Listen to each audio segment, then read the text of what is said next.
ฒนาปัญญาของประชาชนถ้าเราคิดอย่างนี้แล้วพัฒนาประชาชนก็เข้าไปตั้งท่าทีถูกต้องอย่าไปทะเลาะกันเลยนี่มาทดสอบตัวเองแล้วความเป็นประชาธิปไตยมีไหมถ้าหากว่าคุณเถียงกันไม่ได้ลงมือลงไม้แสดงว่าผิดแหละไม่เป็นประชาธิปไตยแล้วเถียงกันต้องฟังกันได้ข้อสำคัญต้องรับฟังกัน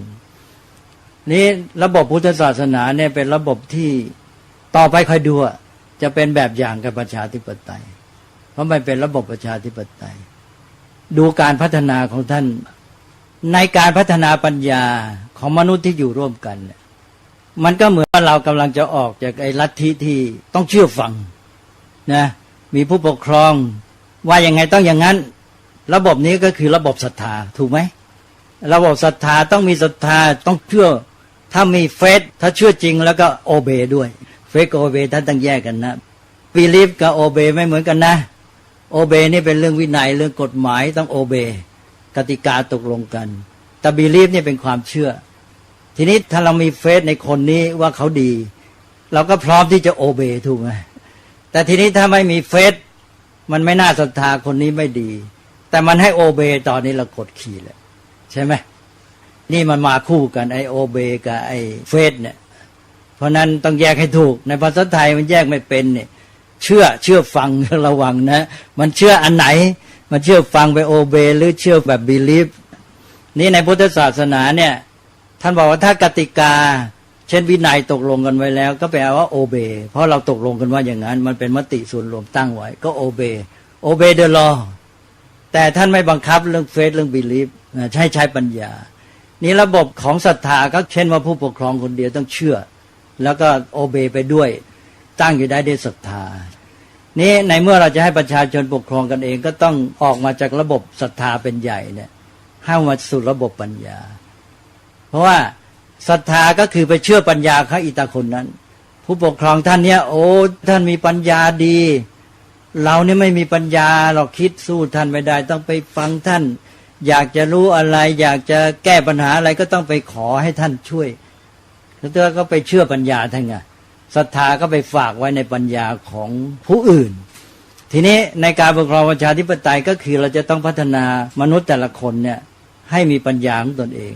ที่จะรู้จะคิดพิจารณาตัดสินใจได้แต่เราก็ไม่ทิ้งศรัทธาในพุทธศาสนาท่านจริงประสานว่าระบบพุทธศาสนาเนี่ยออกจากระบบศรัทธาแล้วไม่เอาศรัทธาเป็นใหญ่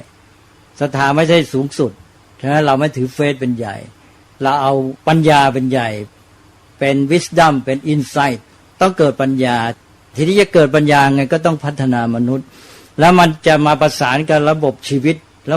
ที่เราเรียกว่าเป็นประชาธิปไตยหรือไงก็แล้วแต่เนี่ยระบบชีวิตวิถีชีวิตเนี่ยมันจะต้องไปด้วยกันกับไอ้เรื่องการพัฒนามนุษย์ให้มีวิถีชีวิตที่เอื้อต่อการพัฒนาปัญญามนุษย์เอาละสิเนี่ยสำคัญเลยนั้นประชาธิปไตยเป็นระบบที่มนุษย์ทุกคนมีส่วนร่วมและอยู่ร่วมกันปกครองมีผลประโยชน์ร่วมกันแล้วต้องช่วยกันคิดต้องมีปัญญาที่แก้ไขปัญหาด้วยการตัดสินใจกันด้วยปัญญาอะไรต่างๆเหล่านี้ทีนี้เพื่อจะให้มนุษย์เหล่านี้มีปัญญาก็ต้องจัดสรรระบบสังคมนั้นให้เอื้อต่อการพัฒนาปัญญามนุษย์เหล่านี้ก็คือพัฒนาคุณภาพไม่ใช่เป็นเพียงระบบสังคมที่มันให้ผลประโยชน์กับผลพวกนี้หรอกต้องเป็นระบบสังคมที่เอื้อต่อการพัฒนามนุษย์เหล่านี้อันนี้จะเป็นจุดสำคัญกว่าเพราะว่าถ้าพัฒนามนุษย์พวกนี้ขึ้นไปได้แล้วเขาจะเข้าถึงประโยชน์ที่สูงกว่านี้ถ้าเราไปมัวคำนึงถึงประโยชน์ที่จะได้เฉพาะหน้าแล้วก็ไปติดอยู่แค่ประโยชน์เหล่านี้ที่จริงมันยังไปไม่ได้ถึงไหนหรอกนั้นอย่ามัวมาคลุกจมอยู่กับการคิดสนองความต้องการผลประโยชน์ของมนุษย์ไอ้ระบบสังคมที่จัดเนี่ยแต่ควรจะจัดเป็นระบบสังคมที่เอื้อต่อการพัฒนามนุษย์พัฒนาคุณภาพพัฒนาปัญญาขึ้นไปนั้นพระพุทธเจ้าก็จัดสรรวางระบบชุมชนนี่แหละเป็นระบบสังคมแบบอย่างที่เรียกว่าสังฆะก็คือสังคมแบบอย่างสังฆะว่าหมู่ชนชุมชนก็คือสังคมนั่นเองคำว่าสังฆะนั้นเกิดก่อนคำว่าสังคมสังฆะนั้นก็คือชุมชนที่พระพุทธเจ้าตั้งขึ้นมาก็เป็นศัพท์เดิมหมู่ชนที่มาอยู่ด้วยกันเขาเรียกว่าสังฆะสังคมนี้เกิดในภาษาไทยบัญญัติทีหลังเพราะภาษาบาลีท่านมีว่าพาลานังสังคโมสังคมของคนผ่านทั้งหลายสังคมดีก็มีสังคมไม่ดีก็มี เอาแล้วจัดระบบสังคมเนี่ยเป็นอันว่าหนึ่งสนองความต้องการให้มนุษย์ที่อยู่ร่วมกันในเนี้ยได้ประโยชน์มีความสุขอยู่ดีแต่ต้องสองที่สำคัญกว่าเอื้อต่อการพัฒนามนุษย์เหล่านี้ให้เขามีโอกาสที่จะพัฒนาตนได้ดีที่สุดอันนี้ที่สำคัญแล้วพัฒนาดีที่สุดเมื่อกี้บอกแล้วพุทธศาสนาบอกพัฒนาปัญญา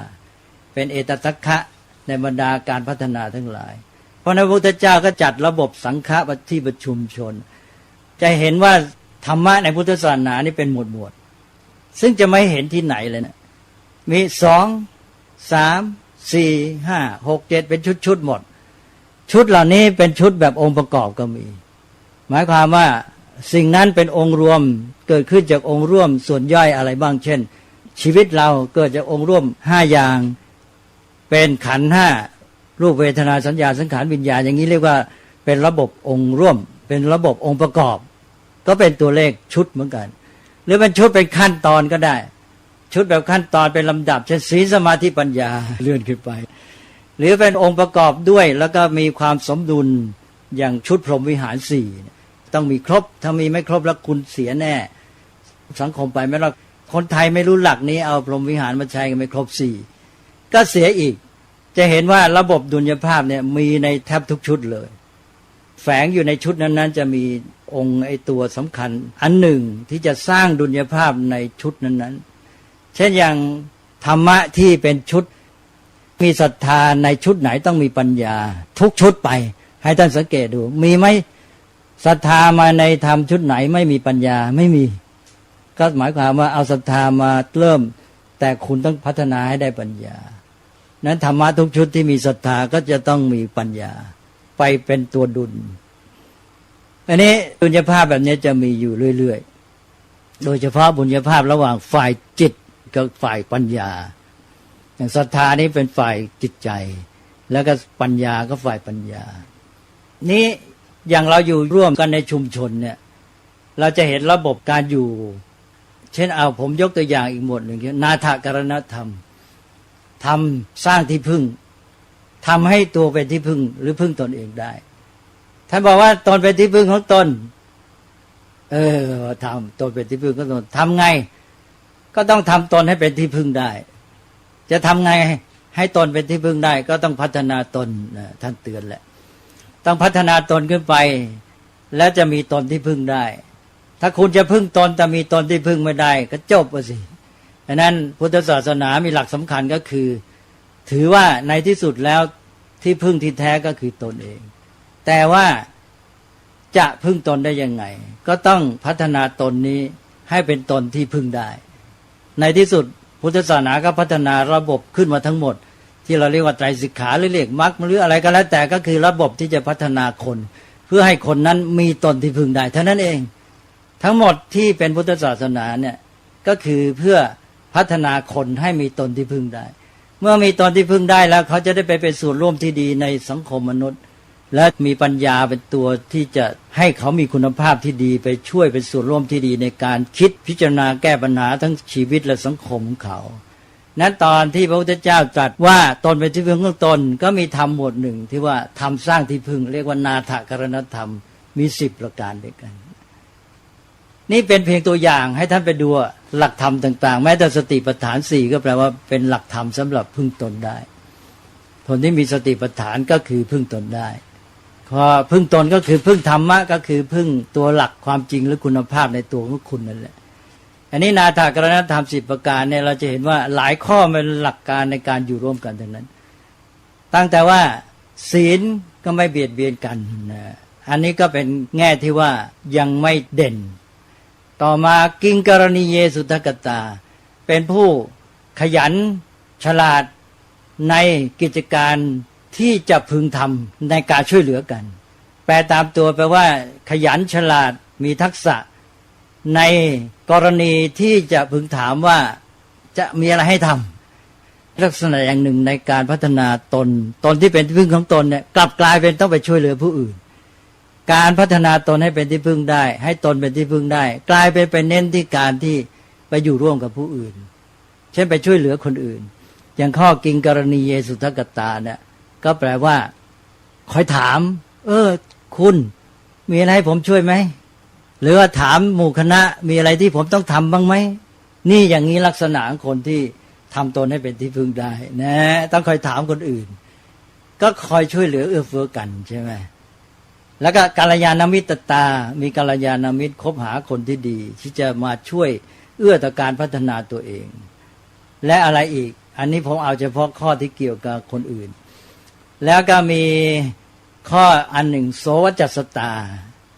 อันเนี้ยพอคนไทยเอามาใช้แต่ใช้ไม่เป็นบางทีทำให้เสีย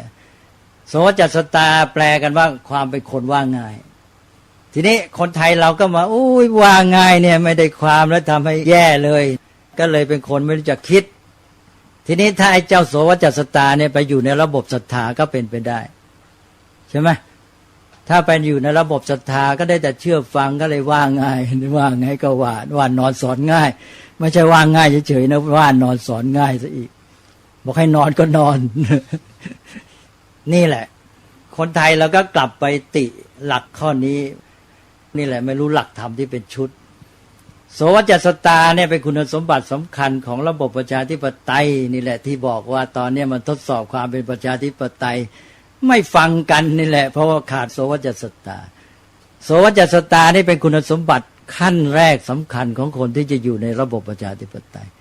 แปลตามศัพท์แล้วความเป็นคนที่พูดด้วยง่ายแปลตามศัพท์เราก็แปลไทยว่าง่ายว่าง่ายคือพูดกันง่ายพูดด้วยง่ายรับฟังคนอื่นไม่ใช่เป็นคนที่พูดด้วยยากใครเข้าหาไม่ยอมรับฟังนะเป็นคนที่พูดด้วยง่ายโสวจัสตาแล้วท่านก็ให้มาคู่อีกข้อหนึ่งธรรมกามตาความเป็นผู้ใคร่ธรรมใคร่ธรรมหมายความอยากรู้เป็นผู้ใฝ่รู้ความจริงใฝ่รู้หลักการใฝ่รู้ความจริงอยากจะรู้แล้วท่านอธิบายเสร็จบอกคอยเข้าไปปรึกษาไถ่ถามบุคคลที่เป็นผู้รู้เป็นผู้ทรงคุณความดีก็เข้าไปปรึกษาไถ่ถามหาความรู้ไปสนทนากันเนี่ยหลักธรรมกามตาไปดูคำอธิบายของท่านตกลงต้องคู่กันมีธรรมกามตาความเป็นผู้ใคร่ธรรมใฝ่รู้อยากรู้อยากแสวงปัญญาเป็นนักแสวงปัญญาว่าง่ายๆธรรมกามตาแล้วก็โสวจัสตาต้องคู่กันก็รับฟังคนอื่นไม่ใช่เอาแต่ทิฏฐิของตัวเองถ้าอย่างนี้ไปได้เลยเพราะนั้นคนในสังคมประชาธิปไตยเนี่ยก็ต้องเป็นคนที่มีตนที่พึ่งได้เพื่อไปสู่จุดหมายนั้นก็พัฒนาตัวเองอย่างเนี้ยมีนาถกรณธรรม10ประการก็เป็นพลเมืองที่ดีของสังคมประชาธิปไตยแค่2-3ข้อนี่ก็ได้แหละมีศีลเป็นพื้นฐานไม่เบียดเบียนกันไม่รังแกกันและมีกัลยาณมิตรตาคอยเลือกหาคนดีที่จะเอื้อต่อการพัฒนาชีวิตแล้วก็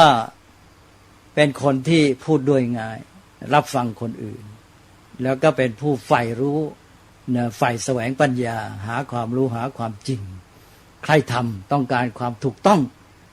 ความจริงความถูกต้องความดีงามต้องเป็นที่หมายในจิตใจอยู่เสมอนี่แหละครับเนี่ยได้แค่นี้แหละครับพัฒนาได้ต้องมาเป็นบททดสอบคนไทยตอนนี้เนี่ยจึงบอกเมื่อกี้ไงบอกว่าเหตุการณ์ครั้งเนี้ยมันทดสอบความเป็นประชาธิปไตยคนไทยไปไม่รอดแล้วมันขาดความเป็นประชาธิปไตยแสดงว่าคุณก็ไปติดไอ้ตัวสำคัญอันหนึ่งคือทิฏฐิแหละแสดงว่าคุณแก้ไม่ได้เรื่องทิฏฐิก็คุณก็ไปยึดติดในทิฏฐิไม่ยึดติดผลประโยชน์ก็ไปยึดติดความยิ่งใหญ่ของตัวเองไม่ติดใน2อันนี้ก็ติดในทิฏฐิตอนนี้มันกลายเป็นฝักฝ่ายว่ามีทิฏฐิแล้วพอมีทิฏฐิแล้วแก้ไขตัวเองไม่ได้แล้วจะอยู่ในสังคมประชาธิปไตยไงสังคมประชาธิปไตยมันอยู่ไม่ได้ถ้าติดอยู่กับแค่ทิฏฐิตัวเองนี่คือบททดสอบที่จะต้องแก้ปัญหาว่าเราต้องไม่อยู่ในอำนาจทิฏฐิของตัวเองนะว่าเรารับฟังคนอื่นได้นะเราอาจจะมีทิฏฐิท่านไม่ว่าคือมีความเห็นของตัวเองแต่ว่ายินดีรับฟังคนอื่นแล้วก็ชี้แจงพูดกันดีๆให้ปัญญาเขานี่แหละครับพัฒนาคนตอนนี้สังคมประชาธิปไตยประเทศไทยกำลังต้องการอันเนี้ยนั้นแทนที่เราจะไปพูดไอ้เรื่อง2ฝ่ายจะเอายังไงนะก็มาพูดอันนี้ก่อนอยากจะให้ประชาชนมีความสามารถในการคิดในการตัดสินใจให้ความรู้เข้าไปให้ปัญญาเข้าไปเราให้ไม่ได้หรอกปัญญาแต่ให้เครื่องมือหรือข้อมูลที่จะให้เขาพัฒนาตัวเองในทางปัญญานั้นเลยผมก็พูดเรื่อยเปื่อยไปท่านมีอะไรถามไหมครับ นิมนต์เชิญครับเรียนถามพระเดชพระคุณครับในแง่ภาษาครับที่ผมสังเกตที่เกิดจากการเคลื่อนไหวในทางการเมืองในครั้งนี้ครับอย่างเช่นคำว่าอารยะขัดขืนเขาเอามาจากคำว่า civil disobedience ซึ่งความหมายเดิมมันคือการที่พลเมืองไม่ยอมรับอำนาจรัฐขัดขืนอำนาจรัฐแล้วคราวนี้มาใช้ภาษาไทยคำว่าอารยะขัดขืนคำนี้อยากเรียนถามพระเดชพระคุณว่าถูกต้องตรงตามความหมายในภาษาอังกฤษเดิมหรือเปล่าครับแล้วก็คำที่สองก็คือคำว่าตุลาการพิวัตรที่เขาเรียกระบบที่ให้ระบบกฎหมายหรือระบบศาลในปัจจุบันแก้ไขความขัดแย้งทางการเมืองในสังคมไทยครับอันนี้ผมไม่ทราบว่าศัพท์ใช้คำว่าตุลาการพิวัตรถูกหรือเปล่าแล้วก็คือใช้กันทั้งในสื่อมวลชนในแง่นักวิชาการทั้งคนทั่วไปก็เลยเอามาใช้ตามด้วยแล้วมาเกิดศัพท์ใหม่ว่าประชาพิวัตรพลเมืองพิวัตรอย่างนี้ในแง่ภาษาไม่ทราบว่าถูกหรือผิดครับแหวแค่คำเดียวก็หมดเวลาแน่นอนแล้วเมื่อกี้ถามมาแรกก็อารยะขัดขืนผมก็เพิ่งจะยินระยะเนี่ยนะว่าอารยะขัดขืนเป็นศัพท์ที่เพิ่งเกิดในช่วงนี้มั้งแล้วเขาจะตั้งขึ้นมาหรือบัญญัติเพื่อให้ตรงกับคำว่า civil disobedience หรือเปล่า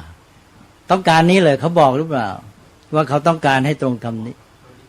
หนึ่งในแกนนำของกระบวนการเคลื่อนไหวนะครับเขาเทียบสองศัพท์ด้วยใช่ไหมครับผมถ้างั้นให้รู้ไปว่าเขาบัญญัติคำว่าอารยะขัดขืนจะเรียกว่าบัญญัติก็ต้องรอให้คณะกรรมการบัญญัติศัพท์หรือราชบัณฑิตที่มีหน้าที่เขาทำก่อนตอนนี้เราก็ต้องพูดว่าตั้งศัพท์เขาตั้งศัพท์ว่าอารยะขัดขืนขึ้นมาเพื่อให้ตรงกับศัพท์ภาษาอังกฤษว่า civil disobedience นะที่จริงไอ้ civil disobedience เนี่ยมันเป็นศัพท์ที่มีไวยพจน์อยู่สองน้ำคำอีกคำหนึ่งก็ใช้ passive resistance หรือบางทีก็ใช้ non violent resistance แล้วก็มาใช้อารยะขัดขืนก็คงมุ่งไปที่คำว่า civil disobedience นี่แหละเราก็มาดูว่าความหมายมันยังไงความจริงไอ้ civil disobedience เนี่ยมันมีมานานแล้วแต่ว่ามันไม่ได้ชัดเจนขึ้นมาตามประวัติที่ฝรั่งเขาว่าไว้นะคือพวกนักประวัติศาสตร์ก็บอกว่าไอ้คำนี้มาเด่นชัดผู้ที่ใช้คนแรกอย่างสำคัญก็คือท่านมหาตมะคันธีหรือท่านผู้รู้บอกให้อ่านใหม่ว่ามหาตมะคันธีว่างั้นทีนี้เราก็ติดปากกันแล้วเป็นมหาตมะคันธีชาวบ้านก็จะเรียกไงกันแล้วแต่นะให้รู้ว่าท่านผู้รู้บอกว่าจะอ่านให้ถูกว่ามหาตมะคันธีนี่มหาตมะคันธีเนี่ยเป็นผู้ใช้ครั้งแรกแต่ท่านมีศัพท์สันสกฤตมหาตมะคันธีเนี่ยท่านใช้ศัพท์ของท่านเป็นสันสกฤตถ้าเป็นศัพท์สูงตามแบบของอินเดียก็ใช้สันสกฤตถ้าชาวบ้านก็เป็นฮินดีทีนี้ศัพท์สำคัญก็มักจะใช้ไปกันได้เอาสันสกฤตเป็นหลักแล้วฮินดีก็ร่วมด้วยเพราะมันเป็นภาษาสายเดียวกันทีนี้ของท่านมหาตมะคันธีเนี่ยขอพูดง่ายๆนะเรียกว่าสัตยาครหะสัตยาครหะเนี่ยถ้าพูดแบบไทยก็เป็นสัตยาเคราะห์เหมือนกับคำว่าสังเคราะห์สงเคราะห์นี่แหละตัวเดียวกันสัตยาครหะก็มาจากคำว่าสัตยะสัตยะใช้ในคำว่าซื่อสัตย์ตรงกับภาษาบาลีว่าสัจจะใช่ไหมแปลว่าอะไรครับแปลว่าความจริงเนี่ยเอาแล้วครับได้ตัวที่หนึ่งสัตยะตัวที่สองอาครหะหรือบาลีว่าอาคหะแปลว่าการถือไว้มั่น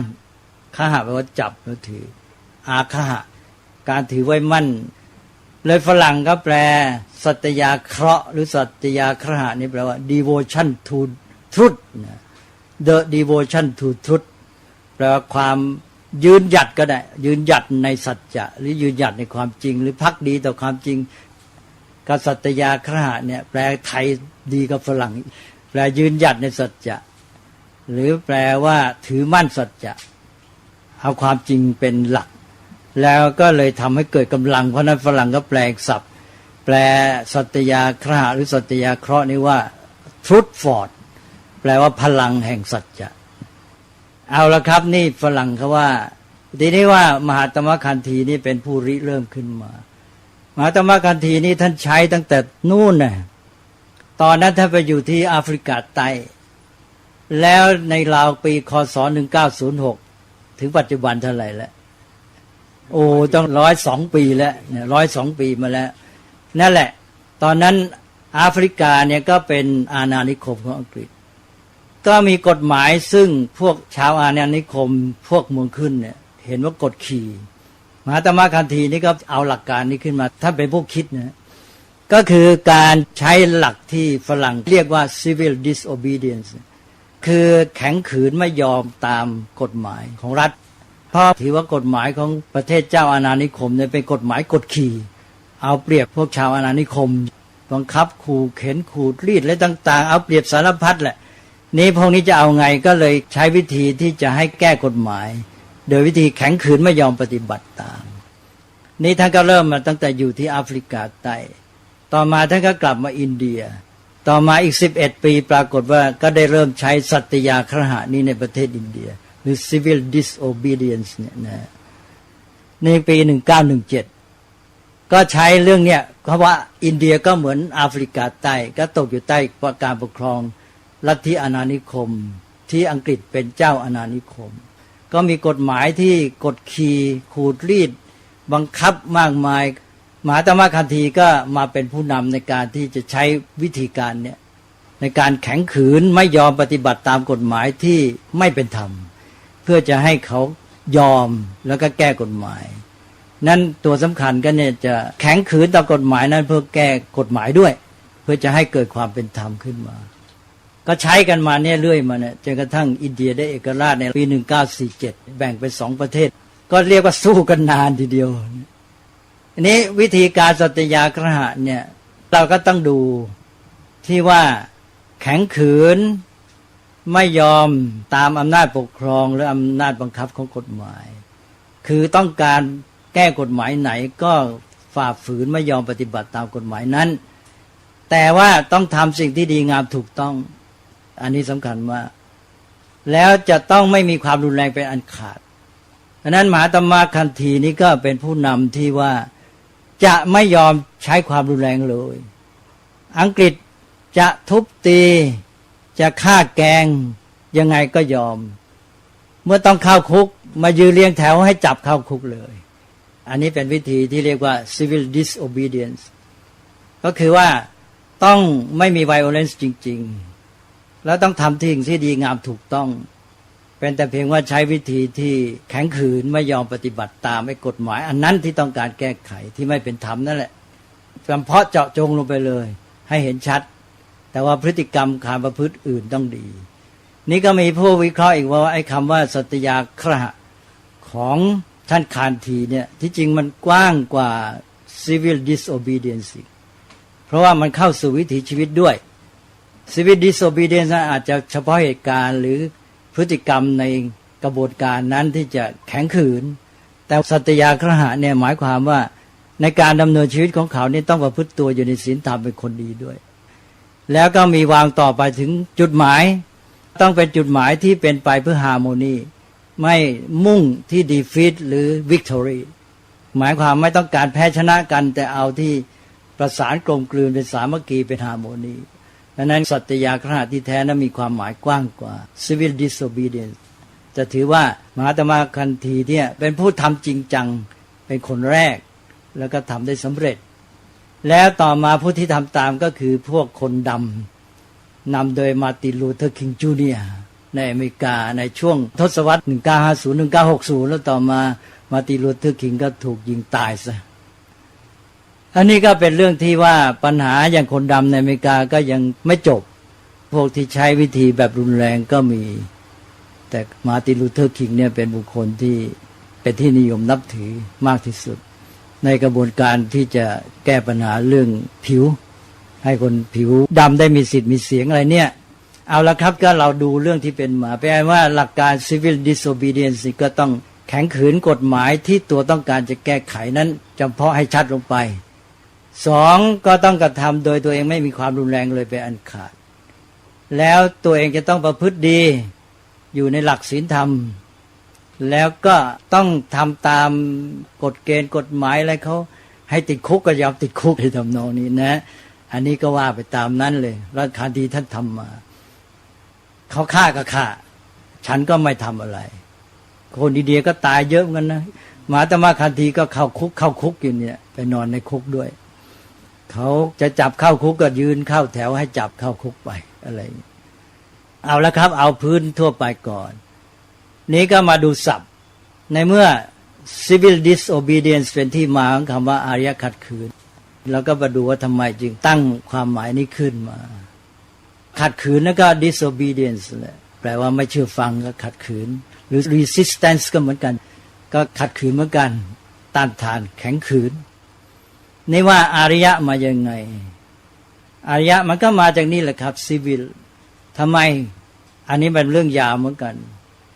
คือไอ้ civil เนี่ยที่จริงมันไม่ได้แปลว่าอารยะหรอกตัวศัพท์มันก็แปลว่าของพลเมืองเพราะว่า civil นี่มันรากศัพท์เดียวกับ citizen คำว่า civil นี่ก็แปลว่าเรื่องของ citizen ใช่ไหมแปลตามศัพท์เลย civil ก็คือเรื่องของ citizen citizen คืออะไร citizen ก็คือพลเมืองพลเมืองคืออะไรคือคนเมือง คนที่อยู่ในเมืองทีนี้เรื่องของคนเมืองมันมาเป็นยังไงกับอารยะเอาละครับก็คือว่าฝรั่งเนี่ยอารยธรรมกรีกโรมันเจริญขึ้นมาก็มีเมืองอยู่พวกที่เจริญก็อยู่เมืองใช่ไหมเป็นซิติเซนนะแล้วก็ถือวิถีชีวิตความเป็นอยู่ระบบการปกครองอะไรต่ออะไรเนี่ยระบบที่เป็นของคนที่อยู่ในเมืองเนี่ยก็เป็นผู้เจริญเป็นผู้เจริญก็เป็น civilized ก็คือเป็นเรื่องของความเป็นคนเมืองนั่นเองนะก็คือคนเมืองเป็นคนเจริญก็ไปเทียบกับคนอื่นที่ไม่ได้คนอยู่ในเมืองก็เรียกพวกนั้นว่า savage เป็นพวกป่าเถื่อนเป็นพวก barbarian เดี๋ยวนี้แปลกันว่าอนารยะที่จริงก็คือพวกป่าเถื่อนนะเอาละก็เลยกลายเป็นมีศัพท์เทียบพวกที่อยู่เมืองก็กลายเป็น citizen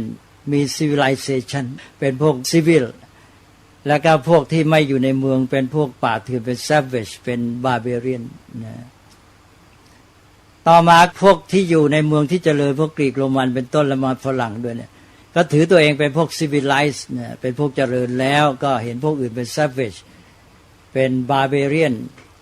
ก็จะมาเผยแพร่วัฒนธรรมของตัวเองก็มาสร้างความเจริญก็บอกจะไป civilize พวกมนุษย์ป่าเถื่อนทั้งหลายเนี่ยพวก barbarian อย่างพวกเอเชียพวกอะไรพวกนี้เป็น barbarian พวกฝรั่งก็จะมา civilize เนี่ยมาทำให้เป็นคนเมืองนั่นเองเอาละครับทีนี้เป็นอันว่าศัพท์เดิมเนี่ยมันเป็นศัพท์ว่าเมืองแต่ว่าความหมายมันมีนัยยะว่าคนเมืองเป็นคนที่เจริญเอาละต่อมาศัพท์เนี้ยเข้ามาเมืองไทย civilization จะแปลว่าไงตอนนั้นผมยังเด็กๆอยู่เท่าที่จำได้เนี่ยตอนนั้นยังไม่ได้บัญญัติศัพท์ตอนแรกมีคำว่านาครธรรมคำว่า civilization แปลว่านาครธรรมแปลว่าธรรมของชาวเมืองตรงเป้งเลยนะแปลเป็นระบบชีวิตอะไรของคนที่เป็นชาวเมืองนาครก็คือคนที่อยู่ในนครนะเป็นภาษาบาลีคนที่อยู่ในนครเรียกว่านาครนะก็แปลว่านาครธรรมทีนี้ต่อมาก็มีการบัญญัติศัพท์ไม่ทราบใครจะเป็นท่านวันหรือเปล่าก็ไม่ทราบถ้าท่านวันก็พระองค์เจ้าวันไวทยากรตอนนั้นท่านเป็นประธานในเรื่องการบัญญัติศัพท์อาจจะเป็นท่านนะผมไม่ยืนยันตอนนี้ต้องไปค้นดูก็บัญญัติคำว่า civilization แปลเป็นไทยให้ใช้คำว่าอารยธรรมอ้าวทำไมใช้อารยะเอาละทำไมบัญญัติ civilization ความเป็นคนเมืองที่เป็นคนที่มีนัยยะความหมายว่าเจริญแล้วมาเป็นนาครธรรมมาเป็นอารยธรรมได้ยังไงเราไปดูสายอินเดียบ้างนะสายอินเดียเนี่ยอารยธรรมอินเดียก็เป็นที่มาของภาษาของเราใช่ไหมภาษาบาลีสันสกฤตพวกชนที่มาบุกอินเดียเมื่อสัก 3-4 พันปีก่อนก็เป็นพวกอารยันถ้าเรียกเป็นภาษาบาลีเรียกว่าอาริยกะพวกอาริยกะหรืออารยันเนี่ยก็มาจากแถวเขาสันนิษฐานนะไม่ได้แน่นอนเลยแถวทะเลสาบแคสเปียนแล้วก็อพยพลงมาถึงอิหร่านก็เข้าครอบครองอิหร่านแล้วก็พวกหนึ่งก็แยกมาจากอิหร่านนั้นก็เร่ร่อนมาจนถึงอินเดียก็บุกเข้าอินเดียคนพวกนี้เรียกว่าพวกอารยัน นั้นอิหร่านนี่ฝรั่งจึงแปลว่า the land of the Aryans เอาละครับเนี่ยอิหร่านนี่แหละชนเผ่าอารยันอิหร่านนี่ไม่เหมือนพวกตอนออกกลางอื่นนะเป็นชนเผ่าอารยันไม่ใช่ชนเผ่าอาหรับไม่ใช่เซมิติกทีนี้ก็ฝ่ายพวกอยู่ในอิหร่านก็อยู่ไปทีนี้พวกอารยันที่ไม่ได้อยู่ในอิหร่านก็อพยพกันมาก็เป็นพวกเร่ร่อนแล้วก็ตอนนี้มีพระอินทร์เป็นเทวดายิ่งใหญ่เพราะว่าต้องรบเก่งรบก็มาสู้จนกระทั่งบุกเข้าอินเดียได้ก็เข้าตีอารยธรรมลุ่มแม่น้ำสินธุ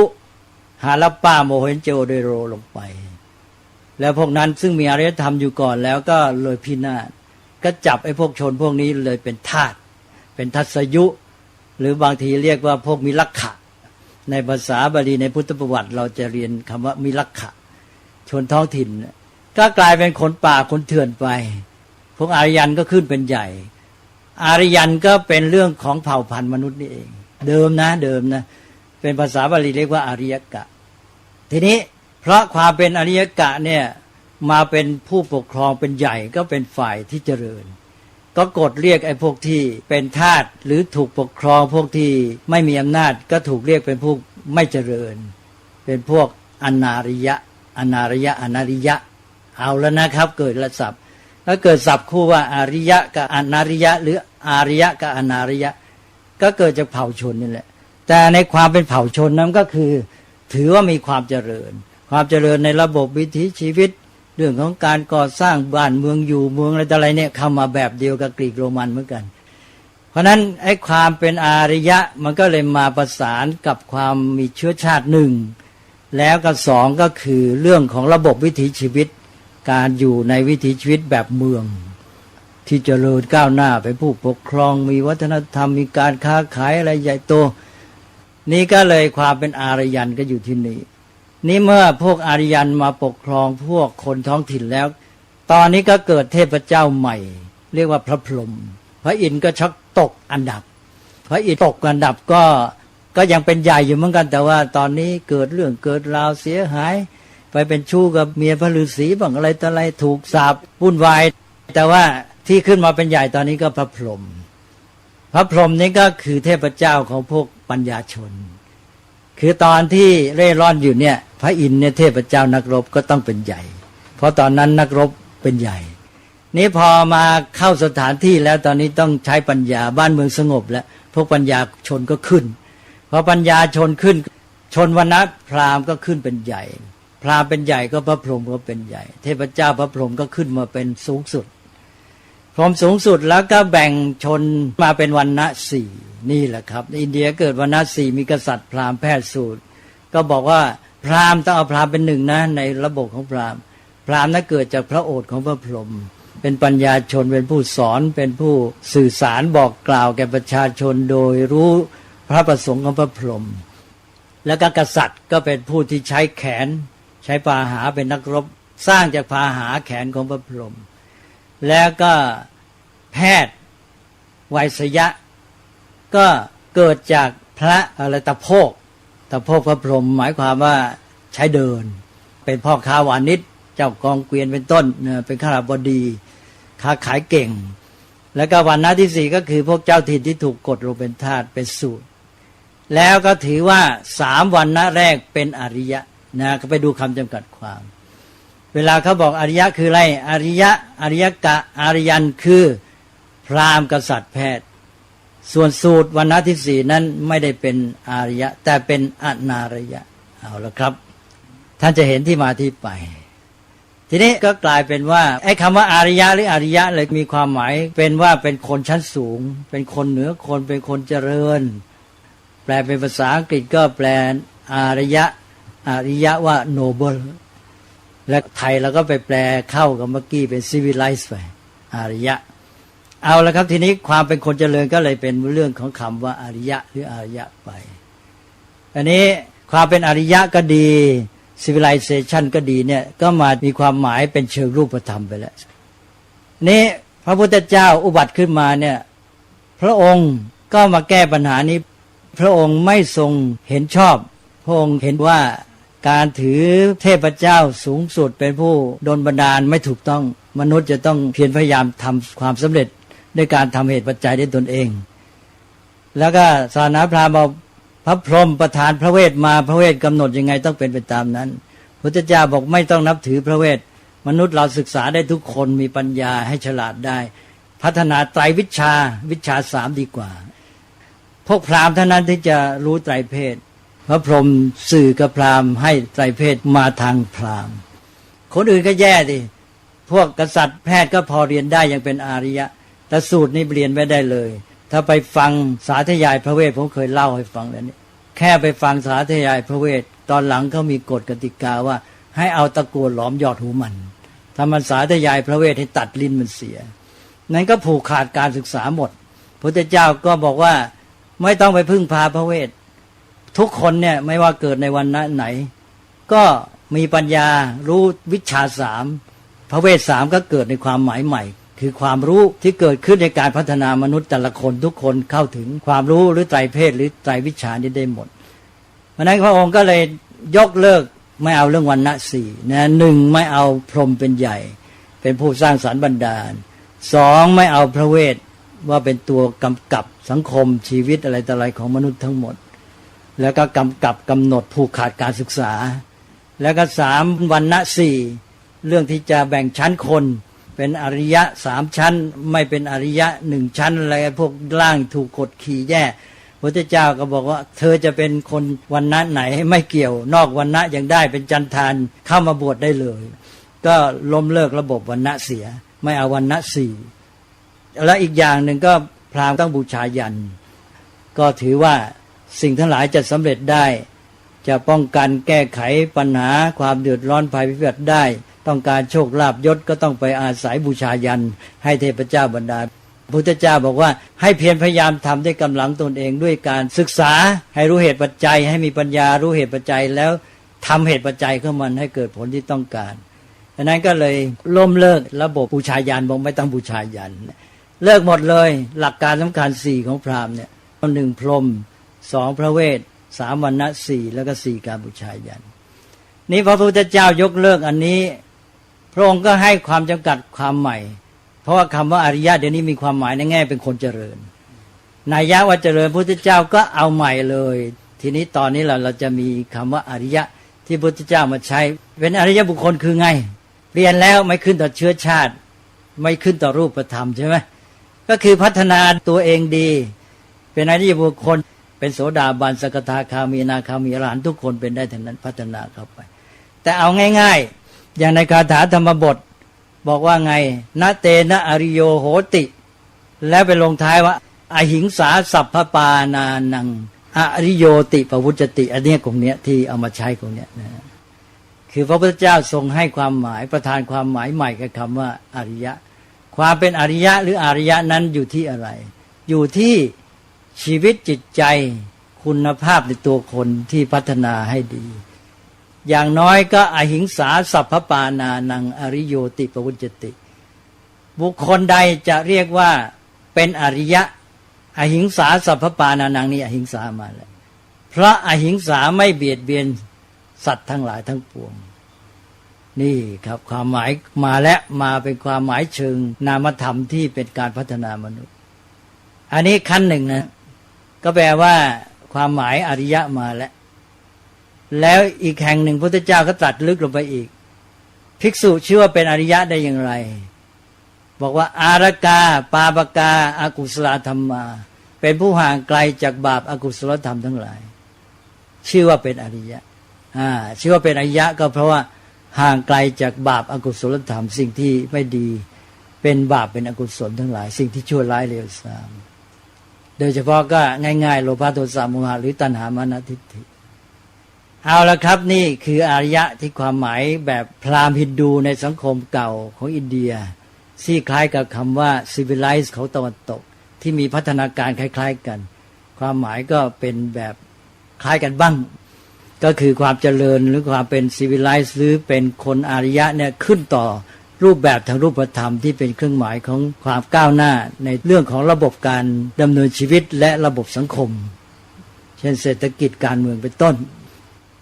นี่พระพุทธเจ้าก็บอกว่าเจ้าพวกอารยะเรียกตัวอริยะเนี่ยแหมมันห้ำหั่นฆ่ากันวินาศหมดมันฆ่ากันเหลือเกินเบียดเบียนเหลือเกินไม่เอาหรอกเพราะนั้นพระองค์ก็ให้ความหมายใหม่ว่าอริยะอยู่ที่อหิงสาสัพพปานานังเพราะอหิงสาไม่เบียดเบียนสัตว์ทั้งหลายอริยะขั้นที่หนึ่งแล้วก็ขั้นลึกลงไปก็จิตใจก็ห่างไกลจากบาปอกุศลธรรมก็ได้ความแล้วนะทีนี้เราก็มาดูว่าที่ท่านมาตั้งศัพท์ว่า civil disobedience เนี่ยแล้วตั้งศัพท์เป็นอารยะขัดขืนก็ disobedience หรือ resistance แล้วก็ civil ก็แปล civilization ว่าอารยะแล้วเพราะนั้นก็แปล civil ตัวนี้เป็นอารยะได้ก็คงคิดทำนองนั้นก็เลยแปล civil disobedience นี่แปลว่า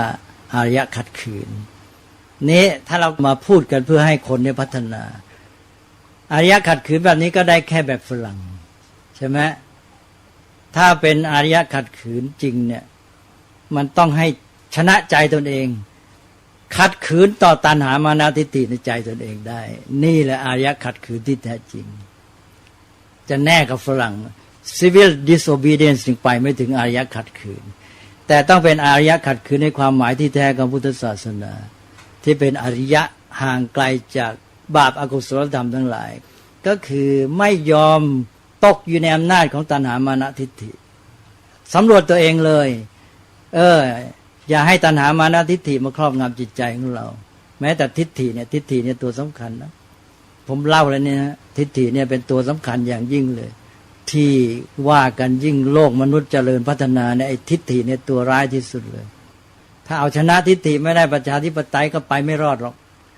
เรื่องทิฏฐิเราจะพูดกันอีกนะวันนี้คิดว่าเวลามันมากแล้วเอาแล้วนะครับพอเห็นนะไอ้ civil disobedience หรืออารยะขัดขืนมันเป็นยังไง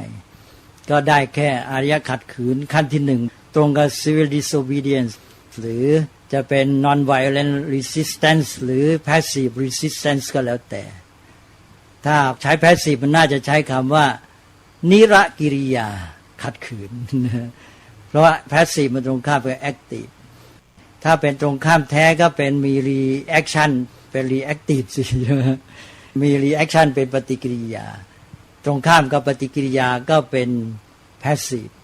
ไม่มีปฏิกิริยาใครทำอะไรมาก็รับยอมอย่างนี้ก็ต้องเป็นนิรกิริยาตรงข้ามกับปฏิกิริยาก็เป็นนิรกิริยาขัดขืนถ้าตอนนี้จะเป็นได้ก็อาจจะเป็นขั้นนี้ถ้าจะเป็นอารยะขัดขืนให้แท้จริงก็ต้องไม่ยอมแก่ตัณหามานะทิฏฐิในใจของตนเองแล้วไปสำรวจตัวเองถ้าพัฒนานี้ขึ้นมาได้จะเข้าพุทธศาสนาได้จริงเอาละครับโมทนาไหนฮะที่ว่าค้างไว้2ประเด็นครั้งนั้นครั้งที่ครบแล้วนะครับยังไม่ได้พูดเลยก็ท่านมาถามเรื่องอื่นเนี่ย2 อันนี้ก็ค้างไว้ก่อนนะฮะค้างไว้ก่อนกลายเป็นว่าถ้าพูดเรื่องนี้อีก5 ครั้งก็ไม่จบแต่ก็ดีนะสถานการณ์อะไรมันเกิดขึ้นมาเราก็ต้องมาคิดพิจารณาใช้ปัญญารู้เท่าทันพิจารณาเรื่องนั้นด้วยปัญญา1แล้วก็พัฒนาปัญญายิ่งขึ้นไปแล้วก็ช่วยสังคมสถานการณ์บ้านเมืองเวลานี้เราช่วยการเมืองได้เลยแบบนี้จะเป็นการช่วยที่ดีกว่าที่จะไปคลุกอยู่ในนั้นหรือท่านว่าไงเนี่ยอยากจะให้ประชาชนได้ปัญญาแล้วก็เป็นผู้มีความสามารถในการตัดสินใจได้ดีขึ้นประชาชนในสังคมประชาธิปไตยจะต้องมีความสามารถในการตัดสินใจนี้ยิ่งใหญ่ที่สุดเลยนะเพราะการปกครองอยู่ที่ไหนการปกครองอยู่ที่อำนาจตัดสินใจอำนาจตัดสินใจอยู่ที่ผู้ใดผู้นั้นคือผู้ตัดสินชะตากรรมของการปกครองของบ้านเมืองของสังคมแล้วเขาต้องการให้ประชาชนเป็นผู้ปกครองก็คือให้ประชาชนเนี่ยเป็นผู้มีอำนาจตัดสินใจตัวเองก็ต้องมีความสามารถในการตัดสินใจเพื่อใช้อำนาจตัดสินใจนั้นให้ถูกต้องอย่างน้อยเป็นธรรมาธิปไตยตัดสินใจโดยยึดหลักเอาธรรมความถูกต้องความจริงความดีงามเป็นใหญ่ประโยชน์สุขของส่วนรวมเป็นใหญ่นี่แหละต้องพัฒนาประชาชนนี่ตอนนี้ประชาชนเนี่ยระบบประชาธิปไตยแบบเลือกตั้งแบบตัวแทนก็คือไปมอบอำนาจตัดสินใจให้ผู้แทนราษฎรตัวเองมีอำนาจตัดสินใจแต่ว่าไปมอบอำนาจตัดสินใจให้เขาแล้วตัวเองก็เลยไม่พัฒนาตัวเองต้องถือว่าตัวเองเนี่ยยังมีอำนาจตัดสินใจต้องใช้และพัฒนาตัวเองเสมอ เพราะนั้นเนี่ยถ้ามันไม่ได้ความมันไปมัวมอบอำนาจตัดสินใจให้เขาแล้วก็ปล่อยปละละเลยการพัฒนาตัวเองผลที่สุดประชาธิปไตยมันก็อยู่ไม่ได้เพราะประชาธิปไตยเป็นการปกครองของประชาชนมีส่วนร่วมกันปกครองโดยมีอำนาจตัดสินใจด้วยมีความสามารถโดยเฉพาะมีสติปัญญาเมื่อตัวไม่มีสติปัญญาปล่อยปละละเลยไม่พัฒนาปัญญาตัวเองต่อไปอำนาจตัดสินใจตัวเองมอบเขาไปแล้วไอ้ปัญญาตัวเองก็ไม่พัฒนาต่อไปเขาก็อำนาจตัดสินใจแล้วก็เอาไอ้เรื่องของการบงการเผด็จการมาใช้โดยตัวเองไม่รู้ตัวช่วยไม่ได้ฉะนั้นจะไปโทษใครมากก็โทษประชาชนนี่แหละเรามักจะไปโทษพวกนั้นพวกนี้คือโทษได้แต่ว่าอย่ามัวไปติดแค่นั้นในที่สุดต้องโทษประชาชนเพราะเราเป็นผู้รับผิดชอบประชาชนรับผิดชอบต้องสำนึกในความรับผิดชอบตนเองแล้วถ้าไม่พัฒนาตนเองก็คือตกอยู่ในความประมาทเมื่อตนเองอยู่ในความประมาทตัวเองก็อยู่ในทางแห่งความตายแล้วจะไปว่าใครนั้นตอนเนี้ยเหตุการณ์นี้เกิดขึ้นเป็นบททดสอบประชาธิปไตยเป็นแบบฝึกหัดของการที่จะพัฒนาประชาธิปไตยแล้วก็เป็นบทเรียนประชาธิปไตยเมืองไทยด้วยนะอันเนี้ยให้เห็นว่าเมืองไทยไปมาก็วนเวียนอยู่แค่นี้เองเพราะไม่พัฒนามนุษย์ให้ดีประชาชนที่ส่วนหนึ่งมาเป็นนักการเมืองและประชาชนส่วนหนึ่งหรือส่วนใหญ่ส่วนทั้งหมดก็ไปเลือกนักการเมืองก็คือนักการเมืองก็มาจากประชาชนแล้วประชาชนก็เป็นผู้บริหารการเมืองตกลงประชาชนเนี่ยยังไม่มีคุณภาพก็เลยมาเป็นนักการเมืองที่ไม่มีคุณภาพแล้วมาเป็นผู้เลือกตั้งที่ไม่มีคุณภาพก็เลยได้บทเรียนก็เกิดวิกฤตการณ์นี้ขึ้นวิกฤตการเมืองนี้เกิดขึ้นเป็นบทเรียนให้รู้ว่าเพราะตัวเองปล่อยปละละเลยตกอยู่ในความประมาทไม่พัฒนาตัวเองมันถึงได้เป็นอย่างนี้และถ้ายังขืนไม่ได้เรียนบทเรียนนี้อีกไม่แก้ไขพัฒนาตัวเองก็จะต้องเวียนว่ายอยู่ในสังสารวัฏนี้ต่อไปก็คือมันก็จะว่ายวนอยู่ในไอ้ความเกิดวิกฤตและอะไรแบบนี้ต่อไปอีกไม่ว่านักการเมืองฝ่ายไหน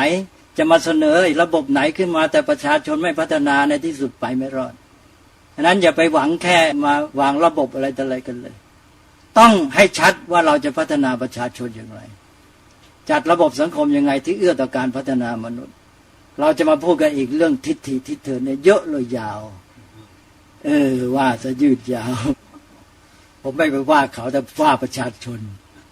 ต้องเตือนเลยประชาชนเนี่ยให้สำนึกถึงความรับผิดชอบตัวเองแล้วตอนนี้ไม่ต้องทะเลาะกันไม่ต้องแตกแยกกันพิสูจน์ประชาธิปไตยตั้งแต่ในบ้านต้องฟังกันได้เอาละครับวันนี้พูดเท่านี้ก่อน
ซีดีธรรมบรรยายชุด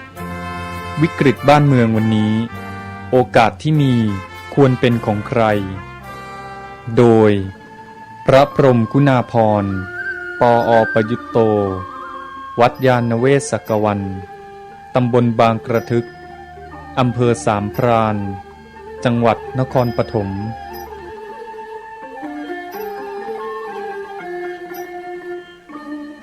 ตอนที่5จะมีตนที่พึ่งได้ต้องมีธรรมและปัญญาที่จะตัดสินใจตอบคำถามและพูดคุยกับพระนวกะเมื่อค่ำวันที่18กันยายนพุทธศักราช2551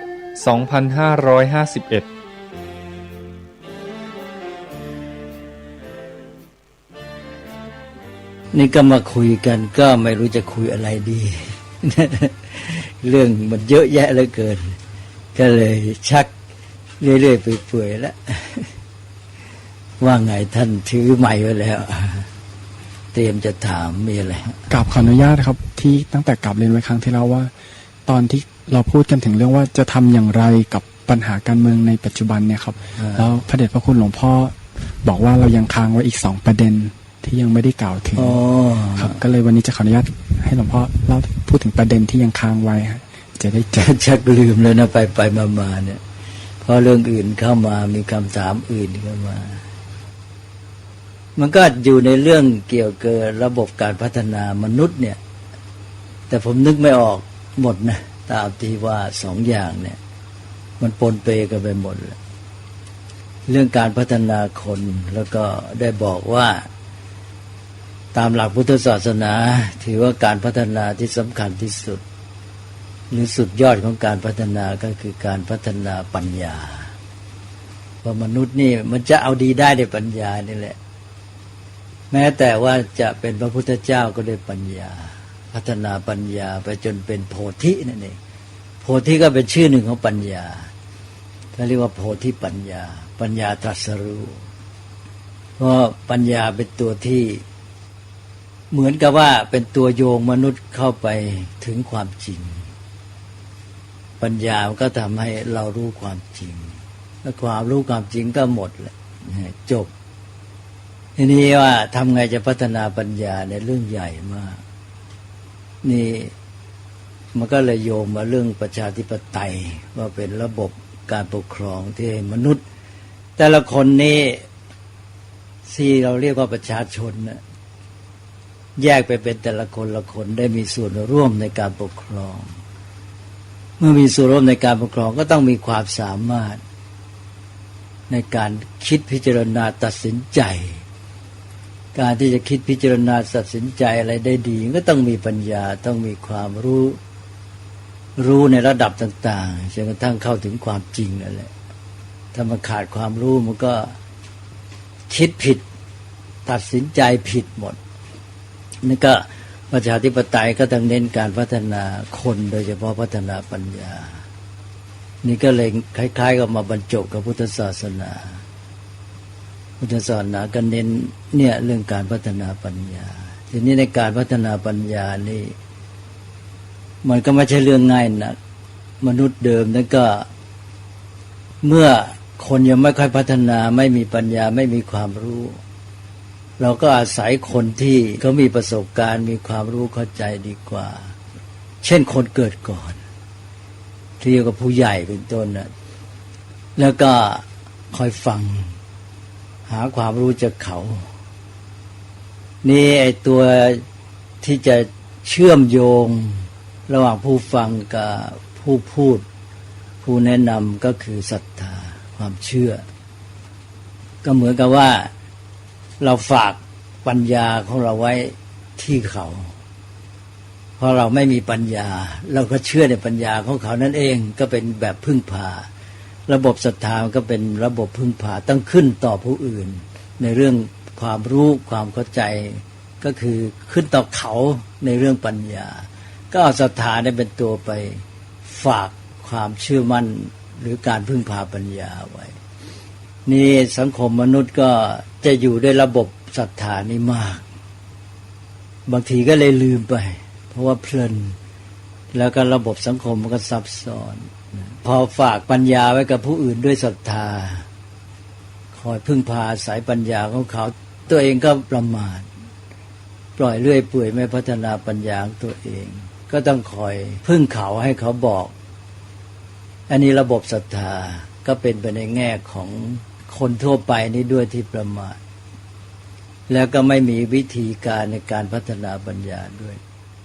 แต่นั่นเป็นรายละเอียดทีนี้ฝ่ายผู้ที่เขาฝากศรัทธาพึ่งพาปัญญาเนี่ยตัวเองก็มีกิเลสไปมามันก็โยงไปเรื่องอื่นเช่นความมีอำนาจความมีสถานะอะไรต่างๆขึ้นมาก็ชอบที่จะให้คนอื่นเนี่ยต้องพึ่งพาตัวเองต้องมาอาศัยปัญญาของตัวเอง มนุษย์มันมีอีกอันหนึ่งก็คือว่าคนที่เจ้าปัญญาหน่อยก้าวหน้าไปในการค้นคว้าหาความจริงเนี่ยมันก็อาจจะได้ความจริงเป็นระดับพอได้ถึงความจริงในระดับหนึ่งเนี่ยมันมักจะเกิดมีอันหนึ่งก็คือความเห็นว่าเป็นอย่างนั้นเหมือนกับไปสรุปความจริงจากการที่ตนได้รู้ไปส่วนหนึ่งแง่หนึ่งก็สรุปว่าเนี่ยเป็นความจริงแล้วอันนี้ท่านเรียกว่าทิฏฐิก็เอาไอ้ตัวความเห็นของตัวเองที่ข้อสรุปตัวเองเนี่ยเป็นความจริงไปพอตัดสินว่าเป็นความจริงแล้วทีนี้ตัวเองก็หยุดแล้วไม่เดินหน้าแล้วเพราะนึกว่าตัวเองถึงความจริงแล้วทีนี้ก็เกิดความขัดแย้งกับผู้อื่นได้อีกใครมาเห็นอย่างอื่นก็เกิดความขัดแย้งมีปัญหาเรื่องความยึดถือที่เป็นกิเลสของคนเข้าไปอีกมันก็เลยซับซ้อนก็ต้องให้เขาเชื่ออย่างที่ตัวเชื่อต่อมามันขยายไปเป็นเรื่องของความเชื่อที่เป็นของหมู่ชนมากมายอันนี้ก็เพราะเหตุที่ว่าหวงแหนความยิ่งใหญ่สถานะของตนเป็นต้นก็ไม่ยอมให้คนเชื่ออย่างอื่นถึงก็ต้องบังคับกันเข็นฆ่ากันต่อมาก็เป็นปัญหาเนี่ยเรื่องทิฏฐิที่พูดมาแล้วว่าตัณหาอยากได้ผลประโยชน์อยากได้ลาภก็ทำให้คนทะเลาะกันขัดแย้งกันฆ่าฟันกันทำสงครามกันจนกระทั่งถึงระหว่างประเทศมานะต้องการความยิ่งใหญ่ต้องการอำนาจก็เช่นเดียวกันก็ทำให้คนขัดแย้งกันจนกระทั่งถึงรบเป็นสงครามใหญ่แล้วตัณหามานะก็มาประสานเข้าด้วยกันอีกทำให้แรงยิ่งขึ้นทั้งตัณหาทั้งมานะพอได้ผลประโยชน์มากก็มีอำนาจมากถ้ามีอำนาจมากก็ยิ่งหาผลประโยชน์ได้มากก็ซ้ำซ้อนเข้าไปก็ทำให้รบราฆ่าฟันเข็นฆ่าขัดแย้งกันมากทีนี้พอมาเรื่องทิฏฐินี้ก็เอาเข้าไปอีกเรื่องหนึ่งคนก็ขัดแย้งกันได้เรื่องทิฏฐิจนกระทั่งเป็นระบบความเห็นใหญ่ๆก็คือเป็นลัทธิศาสนาเป็นอุดมการณ์แบ่งค่ายแบ่งอะไรกัน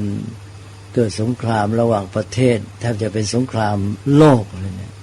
เรื่องทิฏฐิก็เป็นเรื่องใหญ่อย่างเงี้ยฉะนั้นในการพัฒนาปัญญาเนี่ยมันก็มีไอ้นี่ตัวเนี้ยด้วยคือว่าเอาละคนเนี่ยไปฝากไอ้ศรัทธาไว้กับผู้ที่มีปัญญานั่นก็อันหนึ่งทีนี้ว่าผู้นั้นก็เกิดติดทิฏฐิก็มีปัญหาขั้นหนึ่งแหละนี่พอท่านบอกว่าต้องให้คนเนี่ยรู้จักคิดพิจารณาเข้าถึงความจริงด้วยตนเองพอเข้าสู่ระบบที่แสวงหาปัญญาแต่ละคนก็มีปัญหาที่ว่าจะมาติดในทิฏฐิอีกเพราะนั้นพุทธศาสนาก็จะต้องมาวางระบบการพัฒนามนุษย์ยังไงว่านอกจากจะไม่ขึ้นต่อศรัทธาแล้วเนี่ยยังไม่มาติดในทิฏฐิของตัวเองอีกตอนแรกไปยึดถือศรัทธาในเขาไปเชื่อในทิฏฐิของคนคนเดียวใช่ไหมก็ยังมีความเป็นอันหนึ่งอันเดียวกันอยู่คนนั้นเป็นเจ้าทิฏฐิเป็นเจ้าลัทธิเป็นที่ตั้งแห่งศรัทธาทั้งหมดทุกคนก็ไปเชื่อที่เดียวกันก็มีกำลังรวมสามัคคีได้แต่ก็มีอย่างที่ว่ามีโทษมากแต่ละคนไม่พัฒนาแล้วก็อย่างที่ว่ามันทำให้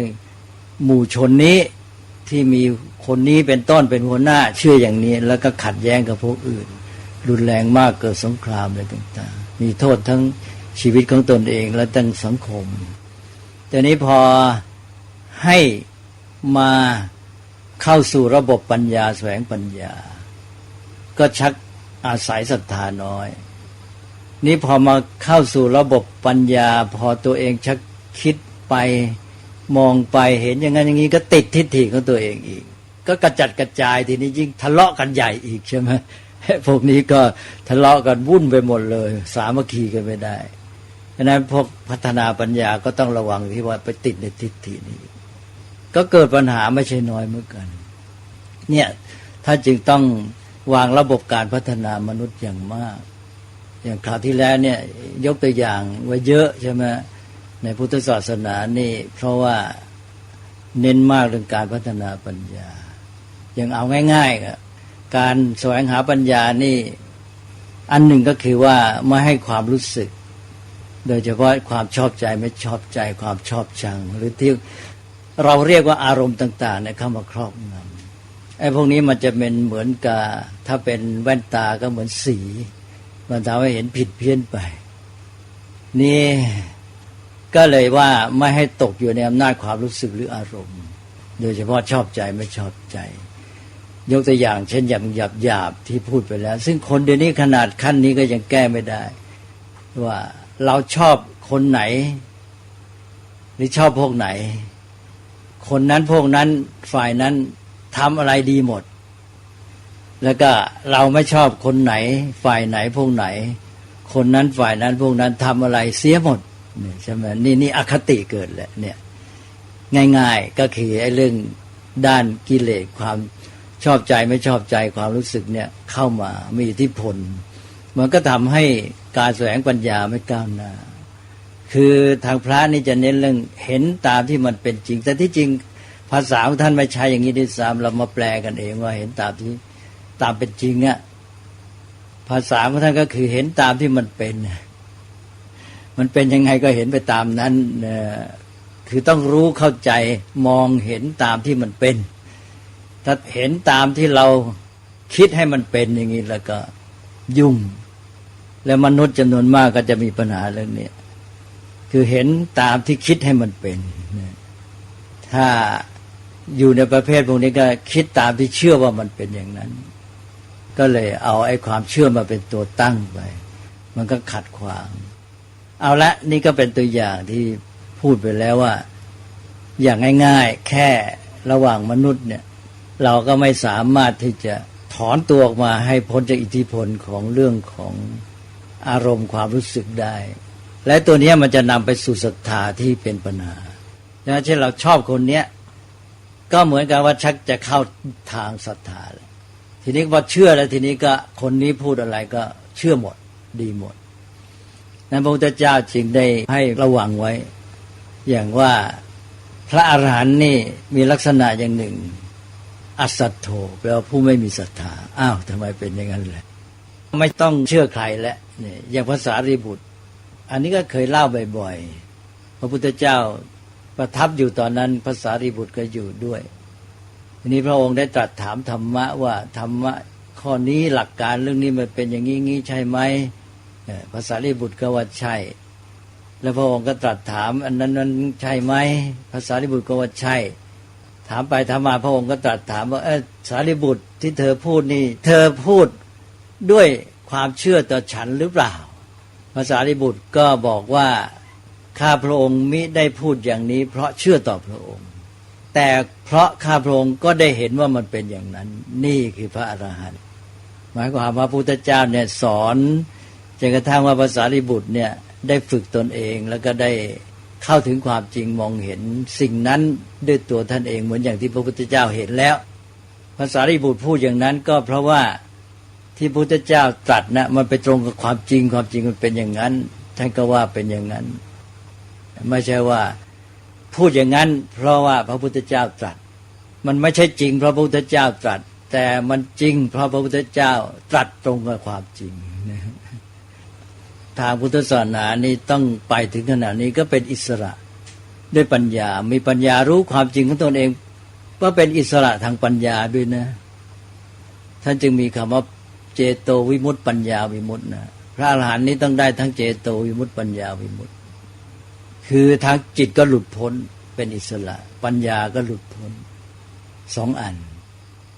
เราสามารถเป็นเจโตวิมุตติได้ด้วยการบำเพ็ญฌานหลุดพ้นด้วยกำลังจิตด้วยกำลังสมาธิก็คือหลุดพ้นจากกิเลสทำให้จิตใจสงบแล้วก็ผ่องใสแต่มันไม่เด็ดขาดต้องมีปัญญาวิมุตติหลุดพ้นด้วยปัญญาจึงจะจบแต่ว่าท่านที่เก่งในทางเจโตในทางจิตในทางฌานเนี่ยก็ยังเรียกต่อไปเรื่อยแม้แต่ตรัสรู้แล้วโดยถือว่าท่านเก่งถนัดในทางเจโตวิมุตติก็เลยให้ชื่อเจโตวิมุตติถ้าเป็นพระอรหันต์เนี่ยก็ยังเรียกเจโตวิมุตติแต่ที่จริงนั้นก็คือต้องมีปัญญาวิมุตติด้วยตัวทำให้ตรัสรู้ตัวทำให้เป็นพระอรหันต์อยู่ที่ปัญญาวิมุตติไม่ใช่เจโตวิมุตติแต่ว่าเพราะท่านเด่นทางนั้นก็เลยเรียกเจโตวิมุตติแต่ว่าพระอรหันต์ที่ไม่ได้เก่งทางเจโตทางฌานอะไรเลยได้แค่ปฐมฌานค คือเดิมไม่ได้ฌานอะไรตอนตรัสรู้นี่จิตจะดิ่งจะเป็นฌานเองอันเนี้ยก็เรียกว่าเป็นพระอรหันต์ปัญญาวิมุตติก็คือท่านที่ไม่ได้ฌานได้อะไรได้แค่ปฐมฌานเมื่อตรัสรู้ก็เป็นปัญญาวิมุตติก็เป็นพระอรหันต์แล้วก็หยุดพ้นด้วยปัญญาอ้าวนี่ผมพูดไปก็ลึกลงไปแล้วแต่ทีนี้จุดสำคัญเมื่อกี้ก็คือว่าเห็นตัวอย่างว่าจิตของเราเนี่ยเมื่อมันถูกครอบงำแล้วจิตก็ไม่เหมาะกับการใช้ปัญญากลายเป็นว่าตัวเองหรือสภาพจิตของตัวเองเนี่ยมาขัดขวางการพัฒนาปัญญาแล้วมนุษย์ก็จะเป็นอย่างนี้มากกิเลสในใจนั่นเองมาเคลือบคลุมปิดบังปัญญานี่เอานอกจากว่าชอบใคร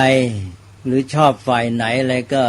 พวกนั้นคนนั้นฝ่ายนั้นทำอะไรก็ดีหมดถูกหมดไม่ชอบใครอันนั้นก็เสียหมดผิดหมดนี่ก็อย่าทีนี้ยังมีอีกพระพุทธเจ้าตรัสไว้ในอีกแห่งหนึ่งบอกว่าคนที่เราชอบเรารักเนี่ยแล้วคนไหนมาชอบคนนั้นมาสนับสนุนคนนั้นมาเอาอกเอาใจคนที่เราชอบเรารักเนี่ยเราก็พลอยชอบคนนั้นด้วยนี่คนไหนมาทำไม่ดีเช่นมาพูดว่ากล่าวมาเถียงกันกับคนที่เรารักที่เราชอบเราก็พลอยโกรธคนที่มาเถียงที่มาไม่เข้ากันกับคนที่เรารักเราชอบด้วยมันไม่จบขนาดนั้นท่านี้ใช่ไหมเอาอีกนี่ก็ลำเอียงอีกแหละอคติเกิดนี่คนที่เราไม่ชอบเกิดมีคนมาชอบคนนั้นชอบคนที่เราไม่ชอบเราเลยพลอยไม่ชอบคนที่ชอบคนที่เราไม่ชอบนั่นใช่ไหมทีนี้คนไหนไม่ชอบคนที่เราไม่ชอบเราพลอยชอบคนที่ไม่ชอบคนที่เราไม่ชอบใช่ไหมเอาอีกนี่ก็อคติเกิดอีกนี่มันซับซ้อนเข้าไปอีกเนี่ยท่านก็ให้ระวังอีกนะเนี่ยเป็นเรื่องที่ขัดขวางกระบวนการพัฒนาปัญญาทั้งสิ้นนี่แค่ขั้นความรู้สึกเรื่องของอารมณ์กิเลสภาวะทางจิตใจตัวเองเนี่ยจึงต้องพัฒนาจิตให้เป็นสมาธิเพราะอะไรเพราะเมื่อจิตเป็นสมาธิเนี่ยมันจะสงบจากพวกอารมณ์กิเลสเหล่านี้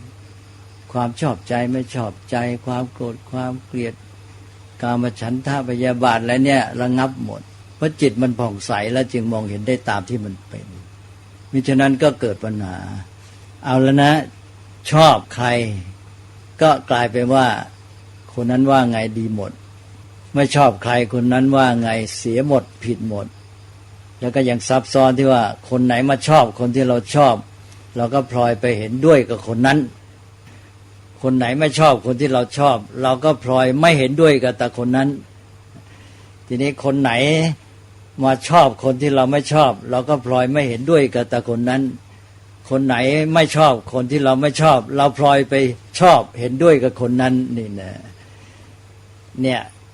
ออกไปมีอิทธิพลในทางสังคมนี่ในจิตของตัวเองพระพุทธเจ้าก็ตรัสเตือนบ่อยเช่นบอกว่ากุฏโธอัตถังนัชฌานติกุฏโธอัตถังนัชฌานติโกรธขึ้นมาแล้วใจมืดมัวมองไม่เห็นอัตมองไม่เห็นธรรมนี่ก็เช่นเดียวกันนะคนเราเกิดโกรธขึ้นมาเนี่ยมองผิดเป็นถูกถูกเป็นผิดหมดก็เกิดปัญหานะไม่รู้ดีรู้ชั่วแล้วนะพระพุทธเจ้าจึงเน้นว่าแม้แต่เป็นราชาเป็นผู้ปกครองเนี่ยต้องมีอโกทโนไม่โกรธและอย่าตัดสินใจเวลาที่โกรธต้องให้หายโกรธก่อนแล้วกำลังกลิ้ว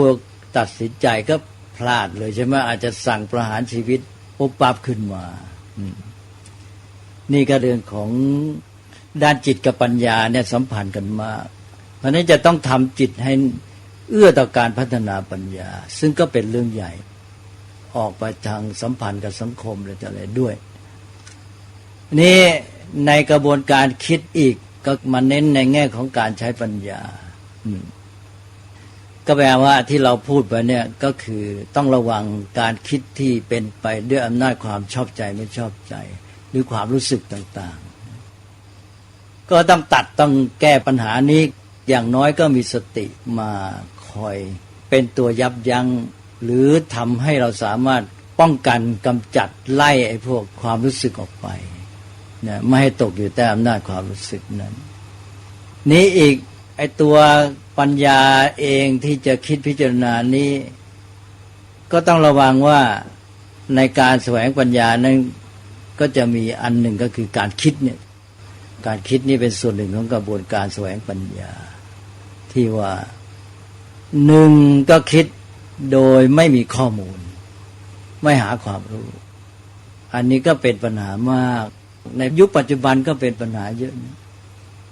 คิดไปก็คิดเรื่อยเปื่อยเหมือนกับคนพูดเพ้อเจ้อก็คิดไปไม่มีข้อมูลไม่มีความรู้เป็นฐานถ้าไม่มีความรู้สึกชอบใจไม่ชอบใจเข้ามานำพามันก็คือเพ้อเจ้อคิดฝันอะไรไปนะอันนี้ก็เป็นเรื่องที่ต้องระวังเพราะฉะนั้นท่านก็ต้องเน้นเรื่องการคิดบนฐานของความรู้อย่างน้อยข้อมูลต้องค้นข้อมูลให้ได้ชัดเจน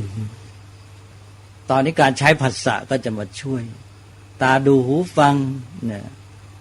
สิ่งที่รู้โดยการเห็นโดยใช้ตาก็ให้มันเห็น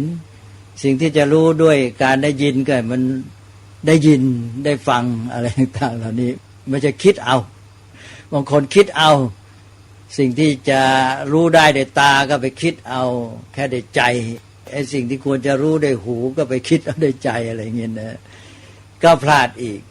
อันนี้ก็เป็นปัญหาของมนุษย์อีกแม้แต่เรื่องนิพพานตอนนี้ก็เป็นปัญหาว่ามนุษย์จะต้องรู้เข้าใจด้วยการเห็นประจักษ์เนี่ยตอนเนี้ยก็คือจะต้องไปถึงขั้นประจักษ์ทีนี้ในกรณีที่ตัวเองยังไม่สามารถประจักษ์สิ่งนั้นก็ต้องคิดเอาใช่ไหมนี่ก็จะเกิดปัญหาอีกฉะนั้นอย่างที่ท่านเล่าไว้ไงเรื่องว่านิพพานเป็นยังไงคนธรรมดาเนี่ยก็ไม่เคยเห็นนิพพานเมื่อไม่เห็นนิพพานก็ต้องคิดเอาการคิดของคนก็คือเทียบกับสิ่งที่ตนเคยมีประสบการณ์เหมือนกับเราว่าช้างเป็นยังไงเนี่ยคนที่เห็นแล้วก็จบไปหมดเรื่องทีนี้คนที่ไม่เคยเห็นช้างเอาละมีคนมาเล่าบอกว่าได้เห็นสัตว์ชนิดหนึ่งเรียกว่าช้างคนที่ไม่เคยเห็นก็ถามว่าช้างมันเป็นยังไงตอนนี้จะประสบปัญหาที่ว่าไม่ได้ประจักษ์ไม่ได้เห็นตามที่มันเป็นด้วยตนเองช้างมันคืออะไรก็บอกเป็นสัตว์ชนิดหนึ่งก็อาศัยอย่างที่เรียกว่าคอนเซปต์ที่มีอยู่ตัวเองมีอยู่แล้วไอ้คอนเซปต์ว่าสัตว์ก็นึกขึ้นมาแล้วเอาละได้ภาพสัตว์ขึ้นมาแล้วก็จำกัดขอบเขตของสิ่งที่ตัวเองคิดแล้วก็มองเป็นว่าจะได้ข้อสรุปความจริงเนี่ยแคบเข้ามาเนี่ยก็นึกถึงตั้งแต่มดขึ้นไปเลยนะจนถึงปลาวาฬสัตว์เนี่ยมันก็อยู่ในขอบเขตเนี่ยนี่เขาบอกว่าไม่ใช่เป็นสัตว์เฉยๆเป็นสัตว์ใหญ่มันสัตว์ใหญ่ก็นึกขึ้นไปแล้วพ้นมดไปแล้วตอนนี้ก็ยังไม่รู้ขนาดไหนบอกมันใหญ่กว่าวัวอีกเอาละสิเนี่ยก็ได้ภาพอีกแล้วนะก็คิดไปชั้นๆมันเป็นสัตว์บกสัตว์บกก็ได้ภาพไปขั้นหนึ่งนะเป็นสัตว์บก4 เท้าก็ได้อีกนะว่าไปเรื่อยก็วาดภาพเอาแล้วตอนนี้จนกระทั่งว่าในที่สุดตอนนี้บอกว่ามันมีงาไอ้ตอนนี้นึกไม่ออกแล้วไม่มีตัวเทียบนะแล้วมันมีงวงเอาแล้วต้องถามแล้วไอ้งามันเป็นไงงวงเป็นไงหาตัวเทียบไม่ได้พอหาเทียบไม่ได้มันคิดไม่ออกมันก็วาดภาพเอาวาดภาพในใจตอนนี้แหละคนที่ฟังด้วยกันที่มาถึงขั้นเนี้ยก็จะได้ภาพต่างกันซึ่งไม่เหมือนกันแหละเนี่ยตอนนี้เรียกว่าเกิดทิฏฐิพอเกิดทิฏฐิแล้วก็ยุ่งแล้วนะเถียงกันแล้วทีนี้อาจจะทะเลาะกันเลยดีไม่ได้ตีกันเลยตอนเนี้ยช้างรูปร่างเป็นยังไงใช่ไหมตีกันได้เลยเพราะต่างคนต่างก็ไม่เห็นตามเป็นจริงเนี่ยจนกระทั่งเอาช้างมาให้ดูแล้วเรื่องอย่างนี้มันก็มีในพระไตรปิฎกเองเรื่องตาบอดคลำช้างเคยได้ยินใช่ไหมเนี่ยพระเจ้าแผ่นดินองค์หนึ่งเขาองค์ก็ชอบสนุกวันหนึ่งก็เอาคนตาบอดมาในวังหลายคนเลยแล้วก็เอาช้างมาแล้วก็ให้คนตาบอดเนี่ยจับเอาช้างมาให้ช่วยกันหน่อย ไปสัมผัสช้างกันมาแล้วบอกซิว่าช้างมันเป็นยังไงรูปร่างมันเอาละทีนี้ก็จับช้างมันใหญ่นี่ใช่ไหมมันก็จับได้ไม่ทั่วจับได้คนละส่วนสองส่วนนี่เอาจับพอหรือยังบอกพอแล้วทีนี้ก็พระองค์ก็ตรัสถามทีละคนคนนี้ช้างเป็นยังไงคนนี้คลำขาช้างมันเสาว่างั้นนะฮะทีนี้อีกคนหนึ่งไปคลำที่งวงนะบอกช้างเหมือนอะไรบอกเหมือนอะไรก็ไม่รู้ผมจำไม่ได้แหละก็ว่าก็ไปคนละอย่างสองอย่างจับที่หูก็ว่าเหมือนกระด้งอะไรอย่างนี้เป็นต้นนะโอ้พระองค์ก็ตรัสถามต่างๆทีนี้พอพระองค์ตรัสถามอย่างนี้ใช่ไหมคำตอบก็ต่างกันพอคำตอบต่างกันชักฉุนแหละพวกที่ตอบไม่เหมือนกันน่ะก็เราคำมาหยกว่ามันอย่างนี้ในคนนั้นทำไมว่าเป็นอย่างนั้นไม่ใช่ชักเถียงกันแล้วนะเอาแล้วคนตาบอดก็เถียงกันว่าแกผิดมันเป็นอย่างนี้ไอ้ตัวคนนั้นก็บอกมันอย่างนี้แกสิผิดนะเถียงกันไปกันมาลุกขึ้นจะตีต่อยกับพระราชากระสบพระสวนหัวเราะอากใหญ่เลยนะนี่แหละครับนี่คือทิฏฐิคือเราไม่เห็นความจริงเราเห็นความจริงบางส่วนแล้วก็สรุปนี่แหละครับเพราะนั้นพระพุทธเจ้าจึงบอกว่าอย่าไปติดในทิฏฐิเมื่อเห็นตามที่มันเป็นเมื่อไหร่จึงจะเอาละตอนนี้เรายังเห็นตามที่เราคิดให้มันเป็นนะเพราะเรายังเห็นไม่จบใช่ไหมเนี่ยนี่มนุษย์ก็จะติดในทิฏฐิแล้วก็ทะเลาะกันปัญหาในโลกนี้ก็เป็นปัญหาเรื่องทิฏฐินี่มากเพราะนั้นการปกครองแบบประชาธิปไตยที่พัฒนาปัญญาให้มนุษย์คิดพิจารณาตัดสินใจได้ความรู้ของตนเองมีความคิดใช้ปัญญานี่จึงยากมากมันจะไปติดทิฏฐิเนี่ยเป็นเรื่องสำคัญที่จะทำให้มนุษย์เกิดปัญหาในขั้นต้นท่านก็ต้องหาหลักมาช่วยไว้ก่อนใช่ว่าอย่าสรุปง่ายๆนะหาข้อมูลให้เต็มที่ก่อนแล้วพูดบรรฐานความรู้แล้วก็อย่าเพิ่งยึดติดรับฟังคนอื่นจึงให้หลักสุวัจโจธรรมกามตาไว้ให้รับฟังกันพูดด้วยง่ายไม่ติดในทิฏฐิของตนเองแล้วก็แม้ติดทิฏฐิก็อย่าละเมิดอย่าไปเอาทิฏฐิเป็นเหตุให้ไปทำร้ายฆ่าแกล้งกันต้องยับยั้งได้ที่จริงท่านมีอีกในชาดกแล้วเอามาเล่าเป็นไทยระยะนี้ด้วยเพราะมาเล่าสักหน่อยก็ได้นะคือพระราชาเนี่ยให้หาตัวชนิดหนึ่งภาษาไทยก็เลยมาแปลกันตัวห่าว่างั้นนะฮะบาลีผมลืมจะนึกไม่ออกแล้วคือว่าเรื่องมันเป็นอย่างนี้พระราชาพระองค์เนี้ยตามที่เอาละจับความตอนนี้ผมก็ไม่ได้ไปทวนดูอีกว่าพระราชาองค์เนี้ยเคยเสด็จไปที่เมืองหนึ่งแล้วก็เห็นความงามรุ่งเรืองมากพระองค์ก็ประทับพระทัยติดใจอยู่ต่อมาวันหนึ่งก็อยากจะไปดูอีกก็ไปปรากฏว่าเมืองนั้นพินาศล่มจมไม่มีเหลือแล้วแหลกลานหมดแล้วโอ้น่าเศร้าก็เลยถามคนแถวนั้นหาคนก็แทบจะไม่มีตายกันหรือหนีกันไปก็เจอคนหนึ่งก็ถามว่ามันเป็นยังไงบ้านเมืองนี้เราเคยมาเมื่อนั้นมันเจริญรุ่งเรืองน่าอยู่ดีเหลือเกินงดงามสวยเหลือเกินในคนนี้ก็บอกว่ามันเป็นอย่างเงี้ยพอหาลงว่างั้นนะหาลงนี่มันเป็นยังไงไม่รู้จักนะไอ้ตาคนที่บอกนั่นก็อธิบายไม่ได้พระราชาก็กลับมาเมืองโอ้ไอ้ตัวหายนี่มันร้ายจริงนะมันทำให้บ้านเมืองพังพินาศหมดเลยเนี่ยต้องหารู้จักมันให้ได้ไม่งั้นเดี๋ยวบ้านเมืองเราทำไงจะป้องกันไว้อะไรผมรับผิดก็ให้ยกโทษให้ด้วยนะก็เอาพระองค์ก็เลยบอกพระอมาตย์บอกเนี่ยไปหาตัวหามาหน่อยว่ามันเป็นอะไรเราจะได้แก้ไขปัญหานี่ก็ให้เวลาไปช่วยกันคือตอนแรกก็ไปหาแล้วไม่เจอก็เลยให้เวลาก็ต้องหาให้ได้ในวันนั้นอมาตย์นี่ก็ไปหากันใจหาไงก็ไม่สำเร็จจะหมดกำหนดแล้วถึงวันสุดท้ายแล้วแย่แล้วสิจะตายแน่แล้วเนอะเพราะว่าพระราชานี่กฎเกณฑ์แรงมากพระราชอาญาก็ไปจนถึงในป่าแล้วในที่สุดก็หมดหวัง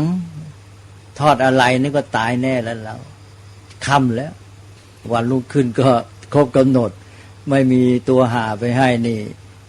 หมดพระราชาคงสั่งประหารชีวิตแน่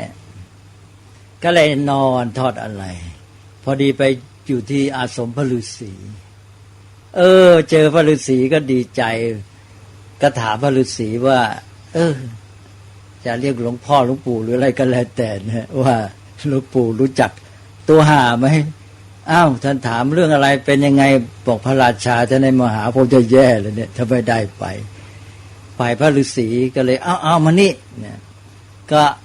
ให้เอากระบอกไม้มากระบอกยาวๆเอากระบอกมาให้ท่านก็เข้าไปในอาสมนะ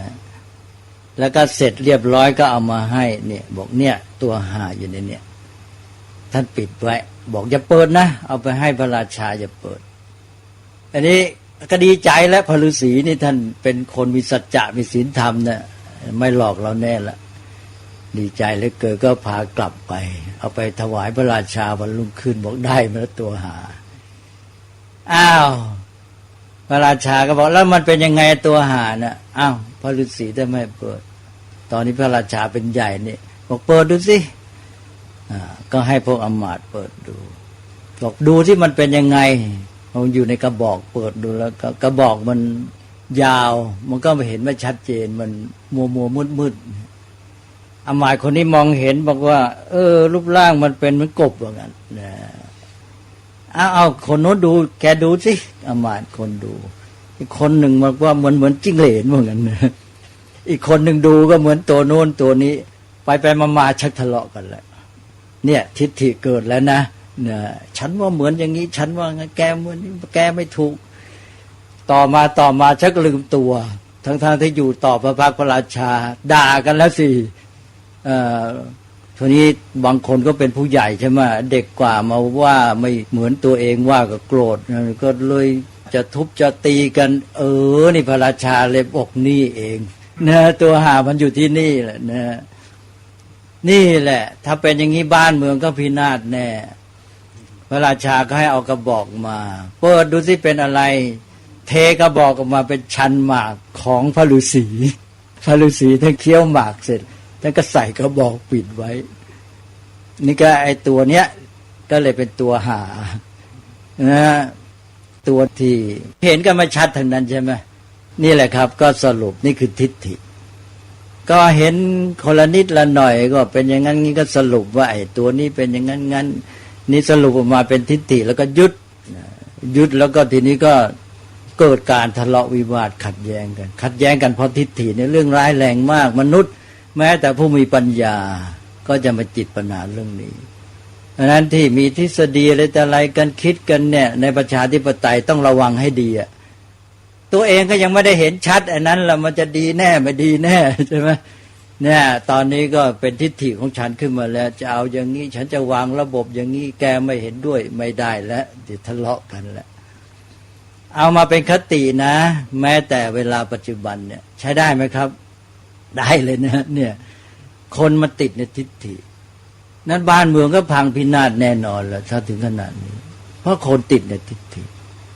ในระดับชาติระดับโลกได้ทั้งนั้นเลยเรื่องใหญ่มากนะพระพุทธเจ้าก็บอกว่าทั้งไม่ติดในทิฏฐิ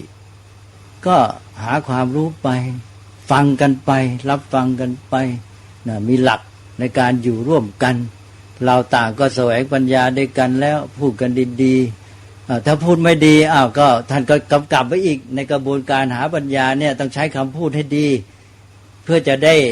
ไม่ให้คำพูดเนี่ยมาเป็นตัวขัดขวางกระบวนการแสวงปัญญาใช่ไหมถ้าพูดไม่ดีมันโกรธกันจิตมันก็ไม่เที่ยงมันก็ไม่ตรงมันก็ขุ่นมัวมันก็ไม่เห็นตามเป็นจริงอีกอย่างคนที่พูดด้วยความโกรธที่ท่านให้วจีสุจริต4เนี่ย1พูดจริงทีนี้ก็มีตัวประกอบเพราะหาความจริงบางทียังไม่ได้ก็พูดกันไม่พูดคำหยาบพูดวาจาสุภาพแล้วก็ไม่พูดคำส่อเสียดไม่พูดเพ้อเจ้อพูดคำที่พูดด้วยความคิดพูดแต่พอประมาณอันนี้จะเป็นตัวช่วยกำกับวาจาจะมาช่วยกำกับจิตอีกทีนี่ถ้าเราพูดด้วยถ้อยคำหยาบคายเนี่ยมันก็ยั่วยุอารมณ์ แล้วตัวเองอีกถ้าพูดอย่างนั้นจิตมันก็โกรธนี่ท่านก็กันไว้บอกว่าคนที่โกรธแล้วเนี่ยมองไม่เห็นอัดไม่เห็นธรรมอ้าวก็คุณโกรธอย่างนี้จิตมันก็บังตัวเองมันมืดมัวมันเอ็นเอียงมันก็มองไม่เห็นความจริงเพราะนั้นคุณพูดกำลังโกรธเนี่ยฉันยังเชื่อไม่ได้ฉันรับฟังแต่ว่าฉันยังไม่ยอมเอาหรอกให้คุณหยุดโกรธก่อนให้คุณสบายใจดีก่อนเราก็เตือนได้อย่างนี้เราเรียกว่าเรียกร้องธรรมะจากคนนั้นคนไหนพูดด้วยความโกรธเราบอกว่าฉันยังไม่รับนะที่คุณพูดเนี่ยเพราะว่าหลักมันบอกไว้แล้วมันก็เป็นความจริงอย่างนั้นว่าถ้าพูดด้วยความโกรธอยู่เนี่ยมันแสดงว่าจิตเนี่ยมีกิเลสครอบงำอยู่เพราะฉะนั้นมันจะไม่เห็นตามความเป็นจริงเราก็มีสิทธิที่จะไปทวงได้แล้วก็เลยกลายเป็นว่าถ้าเราพัฒนาประชาธิปไตยหรือพัฒนาคนในระบบประชาธิปไตยอย่างถูกต้องเนี่ยจะเป็นการพัฒนาชาวพุทธไปด้วยถ้าบ้านเมืองนี้เป็นชาวพุทธเมื่อเขาต้องการประชาธิปไตยเขาจะต้องปฏิบัติให้ถูกต้องตามหลักการแสวงปัญญาเนี่ยหลักการเหล่านี้มันจะมาคุมให้เขาปฏิบัติตัวให้ถูกเมื่อเขาปฏิบัติตัวให้ถูกมันก็เข้าหลักของพุทธศาสนาที่พัฒนาปัญญาอยู่แล้วก็เลยพัฒนาความเป็นชาวพุทธไปด้วยก็เราก็ได้ทั้งสองอย่างอันนี้ก็เป็นวิกฤตเป็นโอกาสเหมือนกันนะฮะวิกฤตเป็นโอกาสก็คือได้โอกาสพัฒนาชาวพุทธในฐานะที่เป็นคนที่อยู่ในสังคมประชาธิปไตยถ้าพัฒนาคนหรือคุณภาพคนในระบบประชาธิปไตยดีเราก็พลอยได้ชาวพุทธดีด้วย แต่ที่จริงพัฒนาชาวพุทธนี่แหละก็เป็นพัฒนาคนในสังคมประชาธิปไตยแต่เราก็ประมาทกันเรื่อยเปื่อยความเป็นชาวพุทธก็ไม่ค่อยได้พัฒนามันก็เลยแย่ถ้าพัฒนาชาวพุทธให้ดีนี่ก็เราก็น่าจะได้ประชาธิปไตยที่ดีด้วยนี่ก็เลยมาเรื่องปัญหาทิฏฐิเรื่องทิฏฐินี่เรื่องเยอะแยะเหลือเกินนะปัญหาหนักที่สุดในสังคมที่มีการเจริญพัฒนาเพราะมันจะมาติดตรงเนี้ยแม้แต่ประชาธิปไตยอย่างที่พูดวันก่อนนะก็มาติดไอ้เรื่องทิฏฐิว่าต้องเอาไอ้ตัวระบบเศรษฐกิจแบบนั้นแบบนี้ไปกำกับอยู่กับระบบประชาธิปไตยอีกแล้วประชาธิปไตยมันก็เหมือนกับว่ามันไม่บริสุทธิ์มันต้องไปโยงไปเอียงข้างทิฏฐิไหนเหมือนอย่างที่พูดอย่างอเมริกันปัจจุบันนี้ก็บอกต้องฟรีมาร์เก็ตดิโมคราซีนี่นะเป็นประชาธิปไตยแบบตลาดเสรีเนี่ยก็กลายเป็นว่าประชาธิปไตยที่ถูกต้องเป็นแบบทุนนิยมเนี่ยฝ่ายคอมมิวนิสต์ก็ต้องเป็น People's Democracy เป็นประชาธิปไตยของประชาชนแล้วก็ว่ากันเอาละว่าประชาธิปไตยที่ว่าเป็นของประชาชนหรือเป็นของนั้นมันเป็นยังไงแต่ตราบใดที่สภาพจิตเนี่ยมันยังไม่บริสุทธิ์เนี่ยมันจะเป็นประชาธิปไตยบริสุทธิ์ไปไม่ได้เพราะปัญญามันก็ไม่บริสุทธิ์มันไม่หลุดพ้นเนี่ยปัญญามันไม่หลุดพ้นจากไอ้ตัวแฝงตัวมาป้ายมาคลุมทำให้เกิดสีสันต่างๆเนี่ยการพัฒนาปัญญานี่เรื่องใหญ่ที่สุดถ้าเราพัฒนาคนกันจริงจังตามหลักพุทธศาสนาในเรื่องปัญญาเนี่ยเราจะได้นะเราจะได้ประชาธิปไตยที่ดีแต่เราไม่ก็ได้เอาใจใส่เท่าที่ควรเอานะวันนี้แล้วถ้ามีโอกาสก็มาคุยเรื่องนี้ต่ออีกหน่อยก็ดีเป็นการที่ได้มองกว้างๆไม่มีอะไรสงสัยนะไม่มีนะไม่มีสงสัยวันนี้ก็เอาเท่านี้ก่อน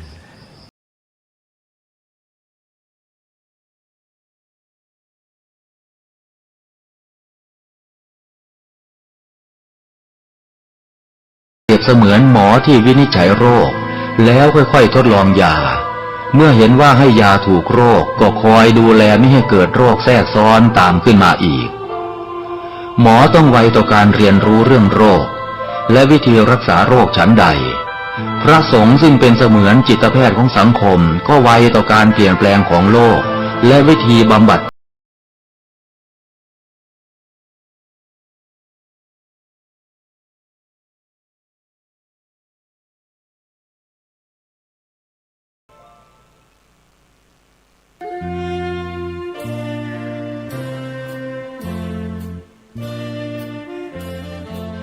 ซีดีธรรมบรรยายชุดวิกฤตบ้านเมืองวันนี้โอกาสที่มีควรเป็นของใครโดยพระพรหมคุณาภรณ์ ปอ.ประยุตโต วัดยานเวศกวันตำบลบางกระทึกอำเภอสามพรานจังหวัดนครปฐม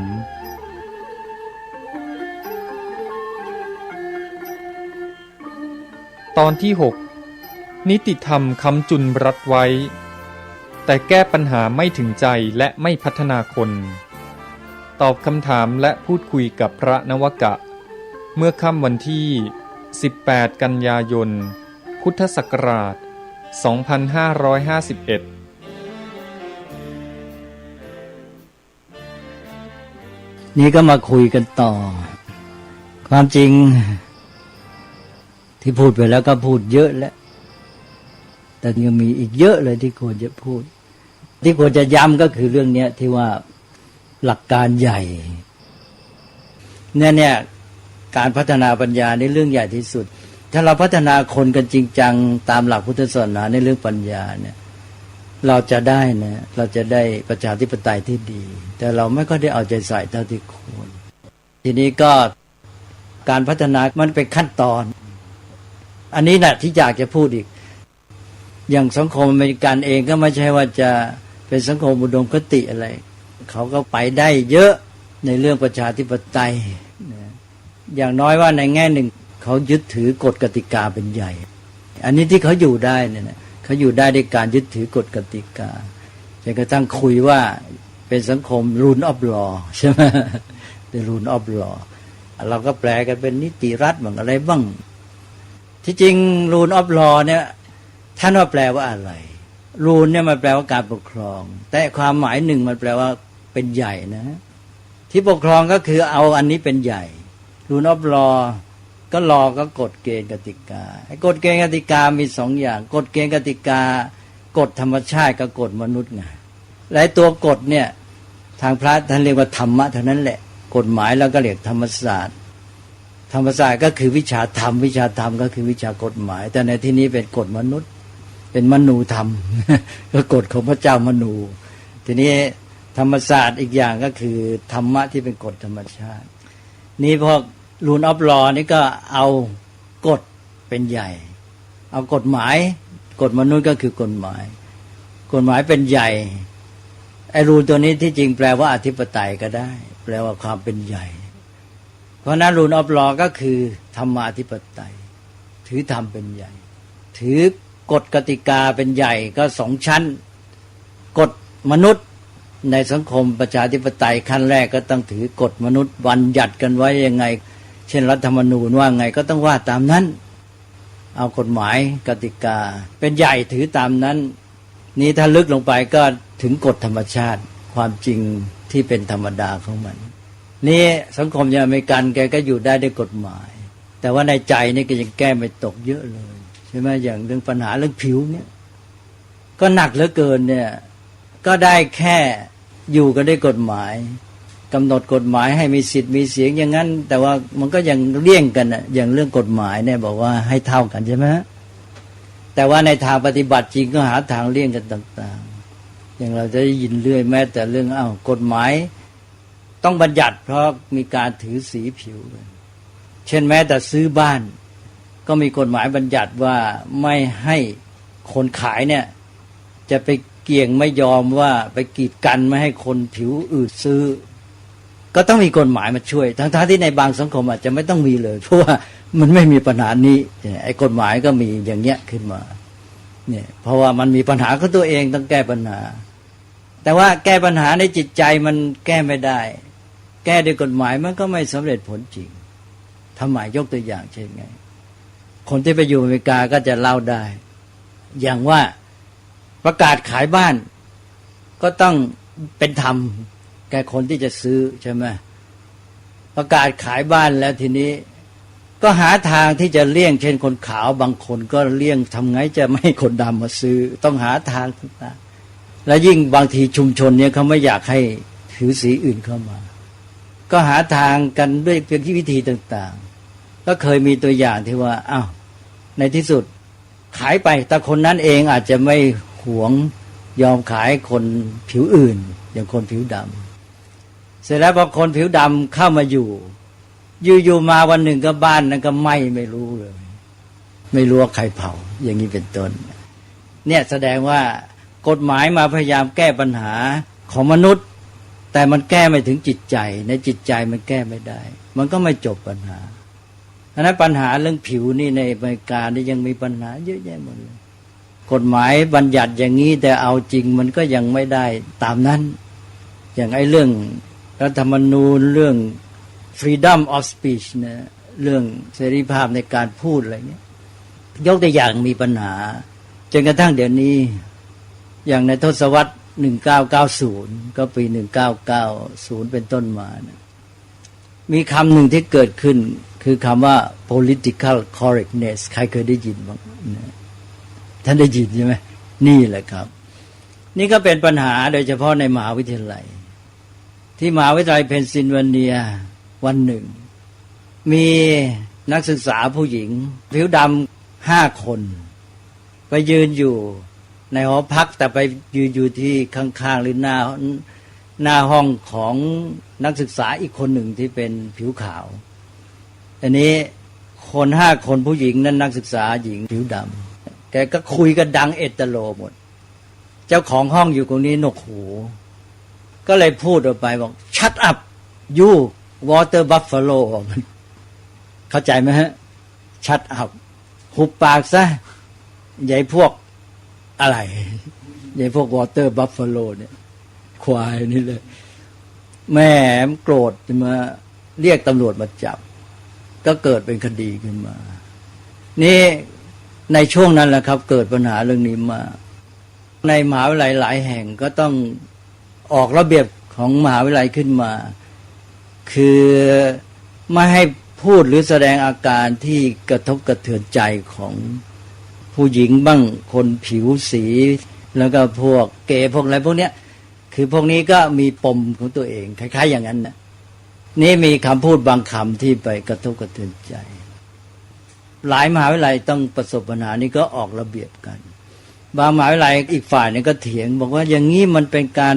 ละเมิดสิทธิเสรีภาพในการพูดแล้วก็เสรีภาพในทางวิชาการในมหาวิทยาลัย academic freedom บางมหาวิทยาลัยถึงก็มีการนำขึ้นฟ้องศาลแล้วมหาวิทยาลัยแพ้มหาวิทยาลัยต้องยกเลิกกฎที่ห้ามไม่ให้พูดคำที่ไปกระทบกระเทือนใจพวกคนกลุ่มน้อยหรือผู้หญิงพวกเกย์หรืออะไรกันแล้วแต่อย่างเงี้ยเนี่ยนี่ก็เป็นปัญหานะครับนี่ก็คือว่าเป็นความขัดแย้งกันระหว่างไอ้เรื่องของเสรีภาพในการพูดแล้วก็เรื่องของคำพูดที่รู้สึกไม่ดีเป็นปัญหาในการเป็นอยู่ร่วมกันเรื่องอย่างนี้ก็ยังเป็นปัญหาอยู่ยังไม่จบทีเดียวเพราะนั้นอเมริกาก็ยังไม่พ้นเรื่องเหล่านี้มันก็ต้องพัฒนาจิตใจคนด้วยใช่ไหมว่าทำไงคนจะมีจิตใจดีต่อกันมีความรู้สึกดีเป็นมิตรกัน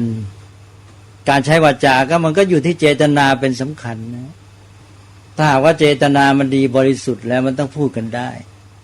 เพราะว่าเราแสวงหาปัญญาเมื่อแสวงหาความจริงมันก็ต้องพูดได้หมดเพราะฉะนั้นในแง่หนึ่งรัฐธรรมนูญที่เขาตราไว้ก็เพื่อให้มนุษย์เนี่ยในแง่หนึ่งก็เหมือนกับมีโอกาสพัฒนาในการใช้ปัญญาในการแสวงหาความจริงก็ต้องมี freedom of speech พูดด้วยกันพูดได้เต็มที่แต่ว่ามันก็มาขัดอันนี้พอมามีปัญหากันอย่างนี้พอจะบัญญัติตรงข้ามก็กลายเป็นว่ามาริดรอนเสรีภาพในการพูดอะไรอีกเนี่ยขัดรัฐธรรมนูญอีกเนี่ยมนุษย์จะทำไงก็ยังพัฒนาไปไม่จบประเทศสังคมที่เจริญก็ยังมีปัญหาเยอะบางอย่างมีปัญหามากกว่าเรานี่ปัญหาของเรานี่คือเป็นคนที่ยึดถือกฎกติกาไม่ค่อยได้เมืองไทยใช่ไหมอย่างที่พูดกันแม้แต่กฎจราจรก็ยังถือไม่ค่อยได้อะไรอย่างเงี้ยว่ากันมานานแล้วก็นี่ประเทศของเขานี่เขาดีในแง่เนี่ยที่เขารักษาบ้านเมืองได้ก็ด้วยการรักษากฎกติกานี่ของเราเนี่ยมันจุดอ่อนตรงนี้แต่ว่าของเราอาจจะมีดีกว่าในแง่อื่นการพัฒนาบางแง่บางด้านไม่เหมือนกันนะข้อดีของตัวเองก็ควรจะใช้ประโยชน์ที่ยังไม่ได้ก็ควรพัฒนาขึ้นไปแล้วอย่างทั่วไปเดี๋ยวนี้เราก็พูดกันว่าเนี่ยเถียงกันไม่ได้นะเรื่องการเมืองกับเรื่องศาสนาใช่ไหมเดี๋ยวนี้ก็ยังว่าอย่างนั้นใช่ไหมครับเรื่องการเมืองกับเรื่องศาสนานี่เอามาเถียงกันไม่ได้เดี๋ยวทะเลาะกันแต่ถ้ามนุษย์พัฒนาจริงต้องได้จริงไหม เราจะมายอมกับการที่ว่ามนุษย์มันเดี๋ยวนี้มันเป็นอย่างนี้แล้วก็จะต้องหยุดก็ยอมอย่างนั้นมนุษย์จะพัฒนาได้ไงอเมริกาอะไรฝรั่งก็ยังไปไม่ตลอดละอันเนี้ยการถกเถียงกันในเรื่องเหล่านี้มันยังติดทิฏฐิกันว่าก็ต้องพัฒนาต่อไปถ้าพัฒนาได้มันต้องให้ถึงขั้นที่ว่าไม่ว่าเรื่องการเมืองเรื่องศาสนาต้องเถียงกันได้หมดเมื่อไหร่เถียงได้หมดนั่นแหละมนุษย์จึงจะเป็นที่ยอมรับได้ว่ามีการพัฒนาจริงจะทำได้ไหมนั่นนะถ้าถือตามหลักพุทธศาสนาต้องได้แล้วมนุษย์ก็มาติดตรงเนี้ยเอาง่ายๆก็อย่างพระเจ้าอโศกพระเจ้าอโศกทำสำเร็จเป็นตัวอย่างพระเจ้าอโศกขึ้นครองราชย์ก็แปลว่าพระองค์ก็นับถือพุทธศาสนาแต่ว่าอุปถัมภ์ทุกศาสนาและให้เสรีภาพหมดเลยไม่ว่าครั้งนั้นเว้นแต่ว่าทำอะไรมันเป็นการเบียดเบียนไม่ถูกอย่างนี้เช่นบูชายันด้วยเอาชีวิตสัตว์ในพระองค์ก็ห้ามมันก็กลับไปทำลายผลประโยชน์ของพราหมณ์อย่างที่เคยเล่าในที่สุดวงพระเจ้าอโศกก็ล้มพราหมณ์เพราะว่าไม่ให้อภิสิทธิ์แก่พราหมณ์แล้วก็ห้ามการฆ่าสัตว์บูชายันประกาศในศิลาจารึกนี่มีเยอะหลายแห่งนี่พระเจ้าอโศกนี่ก็เปิดโอกาสเต็มที่แล้วศิลาจารึกก็มีที่บอกไว้บอกว่าให้เกียรติพูดถึงศาสนาอื่นด้วยวาจาที่ไพเราะให้อยู่ร่วมกันได้ดีแล้วก็ให้รับฟังธรรมของกันและกันอันนี้แหละครับเนี่ยที่ว่าพระองค์มีอันหนึ่งนะอันนี้จุดสำคัญให้ฟังธรรมของกันและกันก็ฟังกันได้อันนี้ก็เป็นเรื่องที่ว่าเป็นการพัฒนามนุษย์ที่สำคัญต่อมาก็ไม่ได้อีกเพราะพระเจ้าอโศกสิ้นพอถึงหลานเหลนพระองค์ก็ถูกกำจัดวงก็ขึ้นมาสู่ระบบวรรณะระบบบูชายันกันต่อไปเนี่ยมนุษย์จะพัฒนาได้ไหมจนกระทั่งว่าแม้แต่เรื่องศาสนาก็รับฟังกันได้ไม่ว่าอะไรเถียงกันไปเพราะมนุษย์จะเถียงกันยังไงนะทะเลาะกันไปเนี่ยเรามาตบตีด่ากันฆ่ากันเนี่ยไอ้ความจริงมันก็เป็นของมันอย่างนั้นมันนอนอยู่เฉยๆมันไม่เห็นเปลี่ยนแปลงถ้ามันเป็นยังไงมันก็เป็นอย่างนั้นแล้วมนุษย์ก็มาด่ามาเถียงมาฆ่ากันมันเรื่องอะไรล่ะใช่ไหมความจริงมันก็เป็นอยู่ของมันนอนอยู่เฉยๆถ้ามันเป็นตัวอะไรสักอันมันก็นอนอยู่อย่างนั้นแหละมันก็ไม่ได้เปลี่ยนแปลงไม่ได้หันเหไปไหนเลยมันก็อยู่งั้นแล้วคนมาเถียงกันเอาเป็นเอาตายมันเรื่องอะไรมนุษย์ก็แก้ไม่ได้เพราะกิเลสเรื่องยึดติดในทิฏฐิต้องแก้ให้ได้ต้องพัฒนาคนให้ได้เนี่ยตอนเนี้ยคิดว่าปัญหาเรื่องทิฏฐิกำลังแรงเลยไม่ใช่ปัญหาอื่นแรงหรอกปัญหาอื่นก็มีอยู่แล้วคือเขาเอาไอ้เรื่องปัญหาเรื่องตัณหามานะเนี่ยมาเป็นจุดสำคัญที่ว่าไอ้การเมืองที่ผ่านมานี่ยุ่งนักเรื่องตัณหามานะหาผลประโยชน์กันแล้วก็หาอำนาจใช่ไหมนี่คือตัณหามานะมันทำให้เกิดคอร์รัปชันเกิดอะไรต่างๆที่ไม่ดีก็เราก็ต้องแก้อันนั้นแน่นอนใช่ไหมถ้าเราได้การเมืองที่บริสุทธิ์นักการเมืองที่มีจิตใจดีงามมุ่งทำเพื่อประโยชน์สุขของประชาชนตามอุดมคติของการปกครองเนี่ยเพื่อประโยชน์สุขอย่างมหากษัตริย์ของไทยเราพระองค์ขึ้นครองราชย์ก็ตรัสคำเนี้ยเราจะปกครองแผ่นดินโดยธรรมเพื่อประโยชน์สุขแห่งมหาชนชาวสยามประโยชน์สุขของประชาชนเป็นใหญ่นี่คืออุดมคติจุดหมายของการปกครองนี่เราก็ต้องการให้นักปกครองนักการเมืองเป็นอย่างนี้ก็ดีแล้วแหละทีนี้พอมีตัณหามานะทิฏฐิก็เลยมีปัญหาว่าไม่ทำเพื่อประโยชน์สุขของประชาชนจนแล้วมันกลายทำเพื่อตัวเองเพื่อสนองตัณหาผลประโยชน์เพื่อสนองมานะความยิ่งใหญ่ตัวเองนี่เราก็ต้องแก้ไขถูกแล้วในแง่นี้แต่ระวังอีกขั้นหนึ่งจะมาติดทิฏฐิดิตัวนี้จะเป็นตัวใหญ่อีกอันหนึ่งนะที่มันจะไปไม่รอดเพราะนั้นจะต้องมีสติ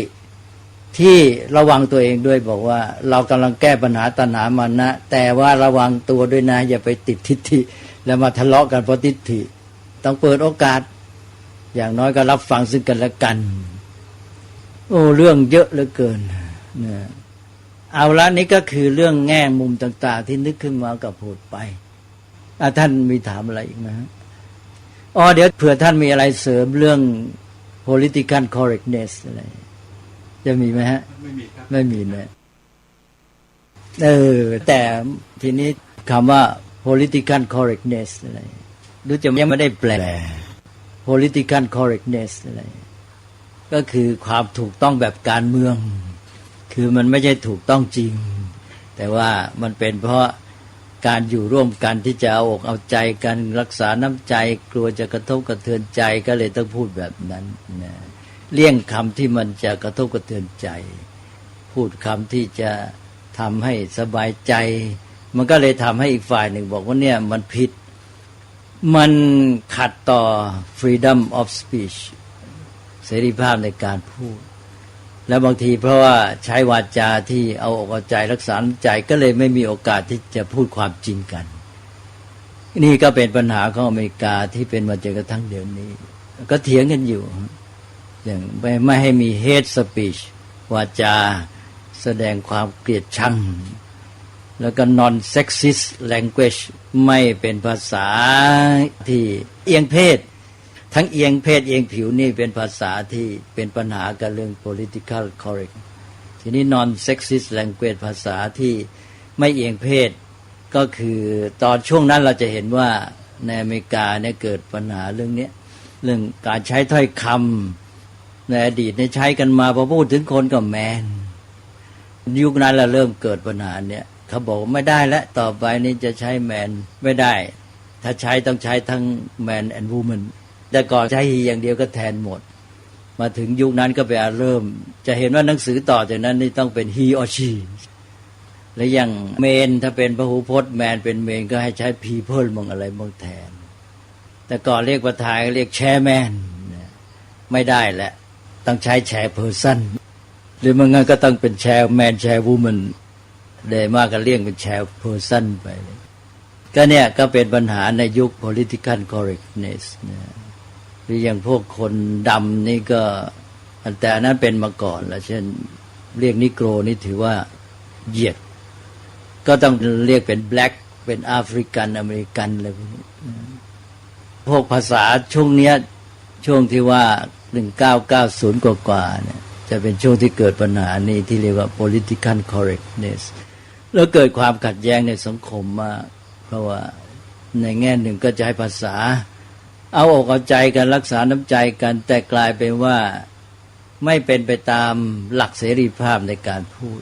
และบางทีก็ไปทำให้ไม่กล้าพูดความจริงในการถกเถียงอะไรบางอย่างเพราะรักษาเกรงใจอะไรต่างๆเรื่องมันยุ่งพอสมควรเรื่องที่ไม่มีในสังคมไทยก็เกิดขึ้นที่นั่นได้เนี่ยก็คิดว่าปัญหายังไม่จบทีเดียวแต่ว่าเบาลงแล้วในช่วงทศวรรษ1990ปัญหาหนักมากมันก็แน่แหละเพราะว่าเขายังแก้ปัญหาจิตใจมนุษย์ไม่ได้เรื่องสีผิวก็ตามเรื่องไอ้พันเนี้ยเรื่องที่กระทบกระทั่งกันในที่สุดมันกลายเป็นแม้แต่กระทบกระทั่งใจใช่ไหมกระเทือนใจมันก็ไปไม่รอดแล้วอย่าง political correctness เนี่ยมันมีอิทธิพลแม้กระทั่งไปมีปัญหาเรื่องการตัดสินไอ้เรื่องผลงานทางวิชาการอะไรต่างๆบางรายก็ตัดสินออกมาแล้วมีผู้กล่าวหาว่าเนี่ยการตัดสินนี่เอ็นเอียงด้วยเรื่องไอ้ติดใน political correctness เห็นแก่อย่างนั้นเห็นแก่อย่างนี้กลัวว่าจะไปกระทบกระเทือนใจฝ่ายนั้นฝ่ายนี้กลุ่มชนน้อยพวกนี้ก็เลยตัดสินแบบนี้อะไรอย่างนี้นะเนี่ยเพราะฉะนั้นมันจะมีผลกว้างไปเยอะเลยเรื่องเยอะเหลือเกินเกร็ดเหล่านี้เรื่องพูดไปก็เรื่องโน้นมาเรื่องนี้มาทีนี้ก็การพัฒนาที่ว่าเป็นขั้นตอนสำหรับปุถุชนเนี่ยเราต้องยอมรับเขาตามที่เป็นเขาอยู่ในระดับการพัฒนาขั้นนี้เราจะช่วยเขาได้ยังไงเครื่องมืออุปกรณ์เรามีเจตนาดีต่อเขาก็แปลว่าพระพุทธเจ้าก็วางแนวไว้ให้แล้วระดับศีลห้าอะไรท่านบอกว่าเอามาใช้แต่ว่าใช้ให้เป็นเครื่องมือในการพัฒนากุศลทีนี้พอเราจะฝึกต่อไปก็อย่างที่ว่าตอนนี้ชักจะเป็นอิสระไม่ขึ้นต่อสิ่งภายนอกให้อยู่กับใจตัวเองได้ให้เป็นสุขภายในพัฒนาสุขที่เป็นอิสระแล้วก็เจริญจิตเจริญปัญญาขึ้นไปมันเป็นขั้นตอนเวลาพระพุทธเจ้าตรัสถึงผู้ที่ปฏิบัติธรรมเนี่ยจะเริ่มจุดไหนก็แล้วแต่พอเขาเริ่มแล้วใช่ไหมว่าเขาไปพิจารณาธรรมเนี่ยหรือไปสดับธรรมะมาแล้วก็มาไตร่ตรองแล้วเขาเกิดปราโมทย์ ปราโมทย์นี่เป็นสภาพจิตที่ดีครับเป็นสภาพจิตที่ร่าเริงเบิกบานพอร่าเริงเบิกบานเนี่ยมันก็จะไม่มีความขุ่นมัวเศร้าหมองหนึ่งในแง่ของสภาพจิตก็ดีใช่มีความสุขเพราะนั้นปราโมทย์มาเนี่ยก็นำไปสู่สมาธิแล้วพอมันไม่ขุ่นมัวเศร้าหมองมันร่าเริงเบิกบานมันก็เป็นจิตที่เปิดสองจิตที่เปิดมันก็ให้โอกาสกับปัญญาตอนนี้แหละครับมันจะพัฒนาไปทั้งด้านจิตด้านปัญญาดังนั้นเนี่ยให้ตั้งหลักไว้เลยมีจิตปราโมทย์ทำจิตให้บันเทิงใครจะมายั่วให้โกรธก็จะไปโกรธมาเราเสียปราโมทย์ไม่ได้เนี่ยใช่ไหมถ้าเราไปพลอยโกรธเขาเราก็เสียปราโมทย์สิแค่รักษาปราโมทย์ได้จิตปราโมทย์โอ้ดีถมไปแล้วนี่เอาอย่างง่ายเลยบอกญาติโยมเนี่ยทำใจให้ปราโมทย์ไว้เรารู้นี่ที่เราปราโมทย์นี่มันเพื่อส่งเสริมคุณภาพจิตใจจะได้ไม่ขุ่นมัวไม่เศร้าหมองไม่มีอำนาจกิเลสเข้ามายุ่งใจปราโมทย์นี่มันใจผ่องนะมันร่าเริงเบิกบานโล่งผ่องทีนี้มันก็ดีสิมันก็เป็นสภาพจิตที่ดีแล้วก็จะมีกิเลสมีอะไรเกิดได้ยากเหมือนกับเกิดเหตุการณ์ร้ายเนี่ยนะเราก็รักษาปราโมทย์ไว้อย่าไปพลอยโกรธกันเขาด้วยทีนี้ถ้าพวกที่ไปอยู่ในฝ่ายเราเนี่ยมีปราโมทย์ไว้ได้เนี่ยแกก็จะไม่ทะเลาะกันหรอกถึงจะเถียงกันยังไงก็ไม่ทะเลาะแล้วไม่ตบตีกันใช่ไหมเพราะพวกเราปราโมทย์ไว้ก่อนไปบอกทุกคนในนั้นน่ะบอกปราโมทย์ไว้ปราโมทย์ไว้ปราโมทย์ไว้มันก็ไม่ทุบตีกันน่ะใช่ไหมแค่นี้ก็ได้ความแล้วรักษาสังคมได้เลยท่านให้ปราโมทย์ไว้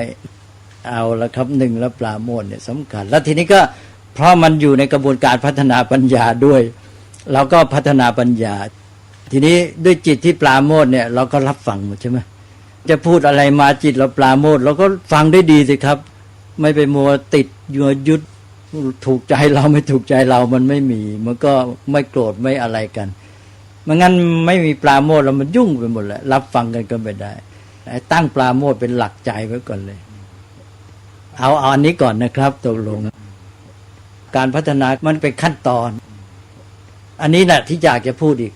การพัฒนามนุษย์ในแนวพุทธศาสนาคือพุทธศาสนานี่ไม่ได้ถือสังคมแบบเป็นอย่างเดียวตายตัวนี้เป็นจุดสำคัญในเรื่องของทิฏฐิของนักอะไรทั้งหลายเนี่ยที่เขามีความหวังดีต่อสังคมเนี่ย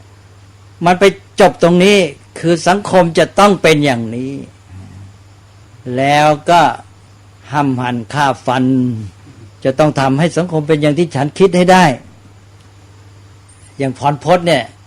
ตัวอย่างที่เด่นมากต้องการให้เป็นสังคมอุดมคติ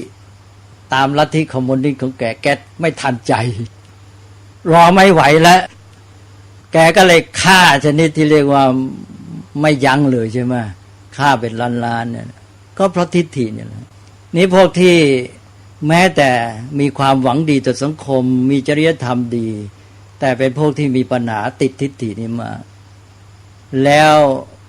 ถ้าไม่เบียดเบียนห้ามมันคนก็ไม่ประสบความสำเร็จในที่สุดท่านเหมาเจ๋อตงก็ลัทธิคอมมิวนิสต์ก็น่าจะอยู่ในข่ายนี้ด้วยท่านก็หวังดีแน่ต่อประชาชนใช่ไหมแต่แนวคิดคอมมิวนิสต์ก็ตามสังคมเสรีประชาธิปไตยเนี่ยก็มีทิฏฐิคนละแบบที่ตรงข้าม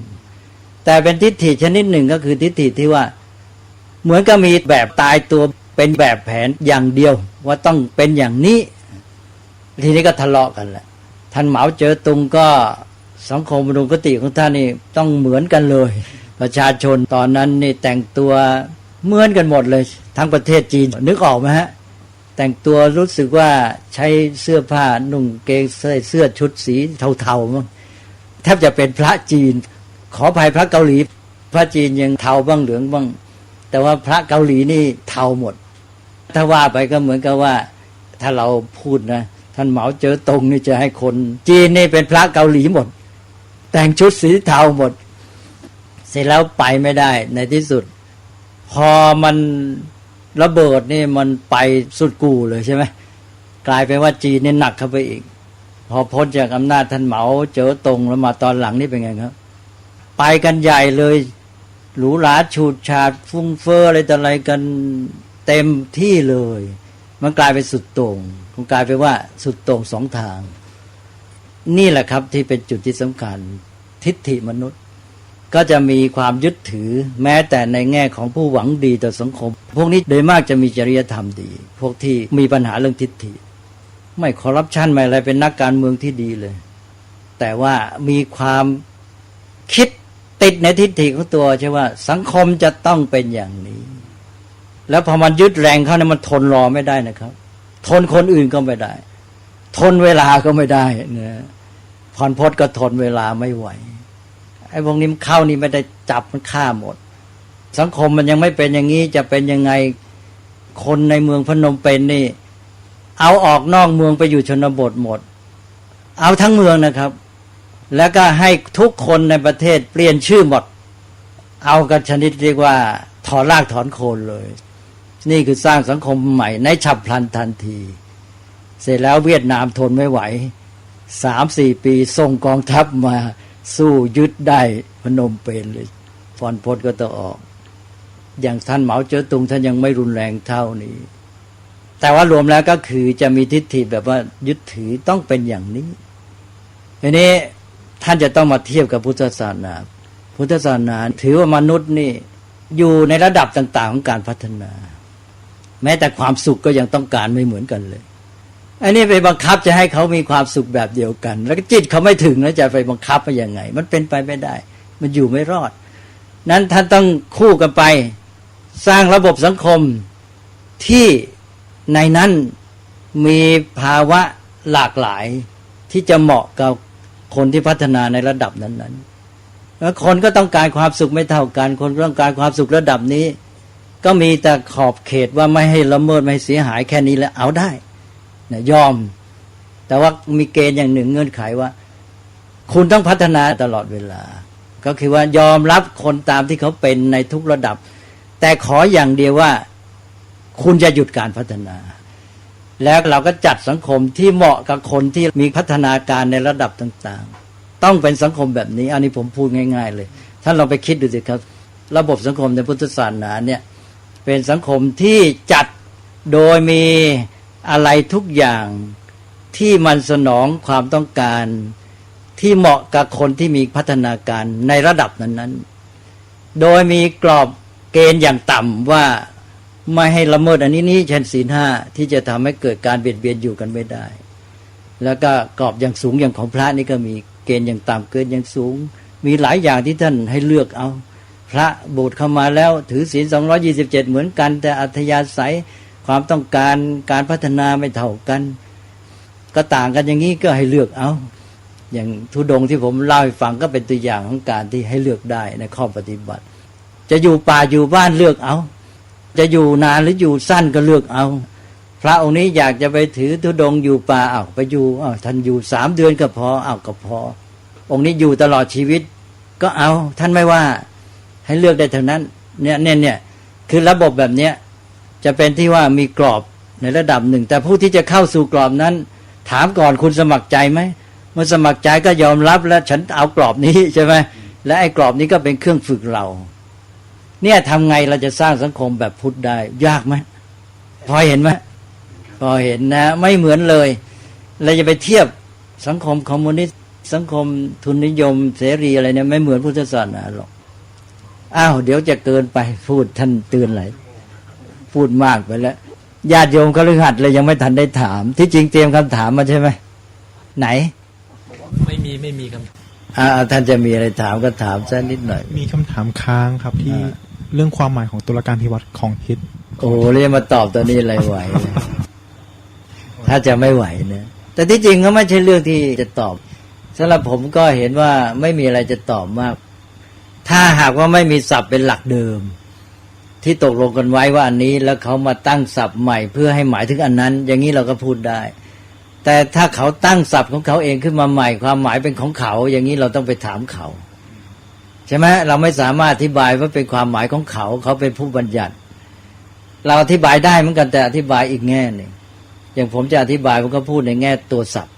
คุณเอาศัพท์นี้มาจากภาษาบาลีตัวนี้แปลว่าอย่างนั้นอย่างนี้ผมเล่าย่อก็ได้เช่นตุลาการพิวัตรเนี่ยก็แสดงว่าศัพท์ในกล่อน คือหมายความว่าเพื่อให้เข้ากับลิ้นไทยเขาใช้ว่าตุลาการพิวัตรเหรอไม่มีอภิวัตรใช่ไหมแสดงว่าเขาตัดอะออกคือศัพท์เต็มมันต้องเป็นอภิวัตรก็ตัดพิเหมือนในภาษาไทยศัพท์ที่เราต้องการให้เข้ากับลิ้นเราบางทีเราก็ตัดไอ้ตัวที่เราไม่สะดวกปากได้ออกมาเสียเพราะว่าถ้าหากว่าศัพท์เดิมแท้มาเข้ากับตุลาการเนี่ยมันจะต้องพูดแบบเต็มทั้งสองศัพท์เป็นตุลาการอภิวัตรหรือไม่ฉะนั้นก็เป็นสนธิเขาเรียกว่าสนธิบวกเข้าไปก็เป็นตุลาการาภิวัตรตุลาการาภิวัตรซึ่งก็ยืดยาดเขาก็เลยตัดเอาอะออกเป็นตุลาการภิวัตรก็คืออภิวัตรนั่นเองทีนี้คำว่าอภิวัตรเนี่ยมาใช้ในคำสมัยใหม่ในทางการเมืองอะไรพวกนี้ก็ไม่ทราบว่าคนที่คิดตั้งตอนเนี้ยเขามาคิดอันนี้หรือเปล่าคือศัพท์ว่าอภิวัตรเนี่ยเป็นศัพท์ที่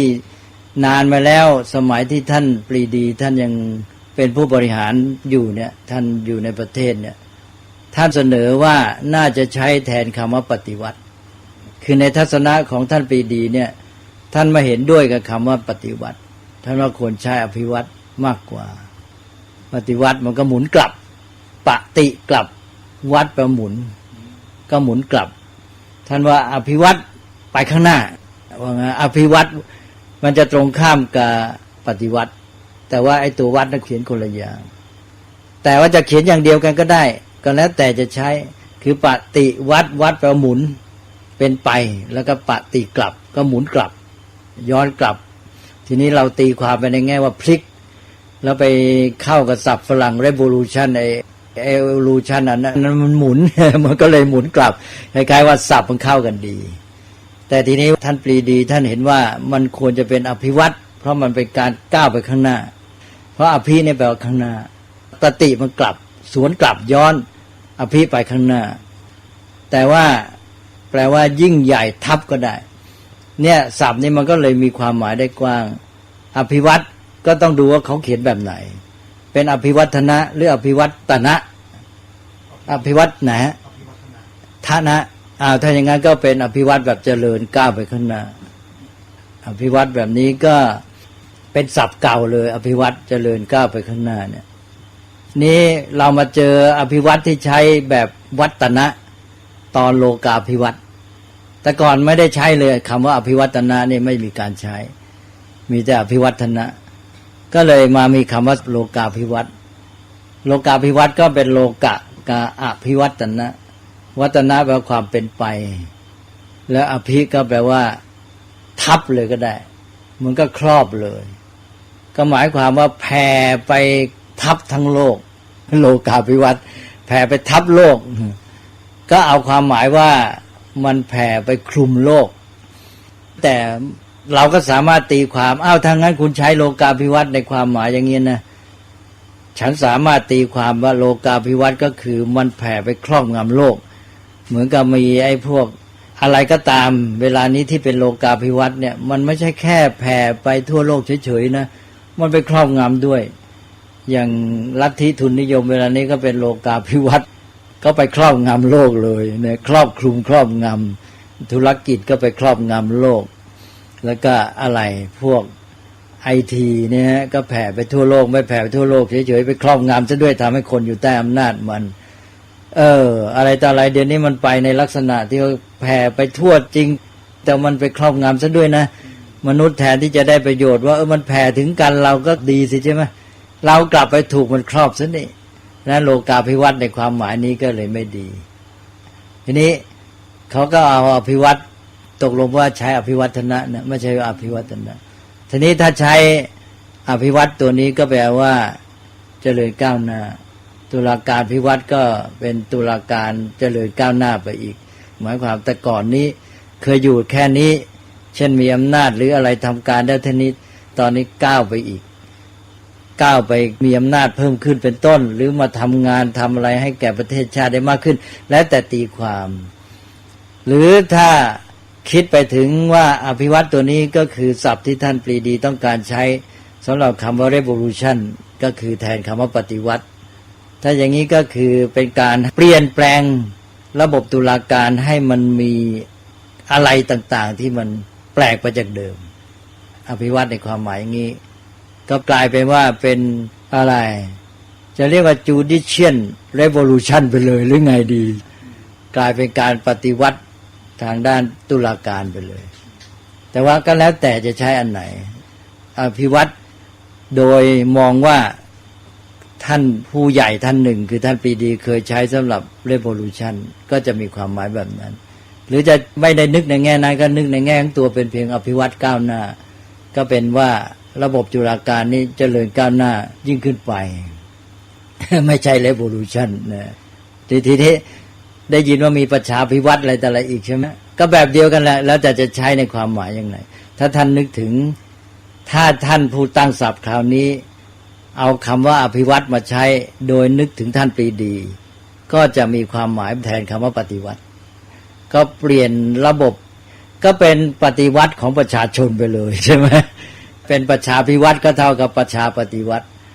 ประชาปฏิวัติอาจจะใช้ยังไงล่ะก็แล้วแต่จะแปลสิเช่นแปลว่า People's Revolution ใช่ไหมเอาสิแล้วแต่จะแปลก็แล้วแต่อันนี้เราพูดอะไรไม่ได้เราบอกฉันได้แต่พูดถึงศัพท์ว่ามันเป็นไปได้อย่างงี้แต่คุณใช้ฉันไม่สามารถรู้ได้เป็นเรื่องของคุณคุณคิดยังไงก็ว่าเอา People's Revolution เนี่ยทำให้นึกถึง ครับ คอมมิวนิสต์ ไม่รู้สิ เกี่ยวข้องไหมครับ ผมไม่ทราบเพราะเป็นเรื่องของเขานี่อันนี้เราวิเคราะห์ศัพท์อย่างเดียวคือหมายความว่าเราพูดในแง่ศัพท์ว่าสำหรับศัพท์เนี่ยมันมีความหมายอย่างนี้มันมีความเป็นไปได้อย่างนี้เคยมีท่านที่ใช้ในความหมายนี้แล้วตอนที่เขามาตั้งศัพท์นี้เขาคิดถึงอันนี้หรือเปล่าแล้วเขาคิดในแง่อันนี้หรือในแง่อันโน้นใช่ไหมบอกอันนี้ฉันไปตัดสินคุณไม่ได้เป็นเรื่องของคุณเองแต่ฉันบอกว่าโดยศัพท์แล้วในทางภาษามันเป็นอย่างนี้อดีตเนี่ยมีเรื่องไปถามแล้วต้องไปถามแล้วบอกคุณจะหมายถึงประชาภิวัตน์นี้อะไรกันแน่เนี่ยเป็น People's Revolution หรือเปล่าเพราะมันอาจจะเป็นได้ด้วยแต่ว่าถ้าใช้เป็นความเจริญเฉยๆมันเป็นอะไรล่ะก็เป็น evolution หรือไงฮะก็ไม่มี revolution เป็น evolution เฉยๆไม่รู้แหละเอาไงเนี่ยกลายเป็นว่าแม้แต่ศัพท์ต้องไปเถียงกันว่าจะเอาไงเอาละครับท่านเตือนหลายครั้งก็เอาเป็นเกร็ดไปก็แล้วกันนะเรื่องอภิวัตน์เนี่ยอย่าไปถือเป็นเรื่องสำคัญตกลงว่าตัวประเด็นลงท้ายว่าต้องไปถามเขาเพราะเขาเป็นผู้คิดศัพท์นี้ขึ้นมาจะเอาไงเอาละครับก็โมทนานึกว่าจะไม่มีอะไรพูดมากพูดเละๆเทะๆเลยว่าไปซะยาวเอานะครับอย่างนั้นวันนี้เอาเท่านี้ก่อนแล้วค่อยมาคุยกันอีก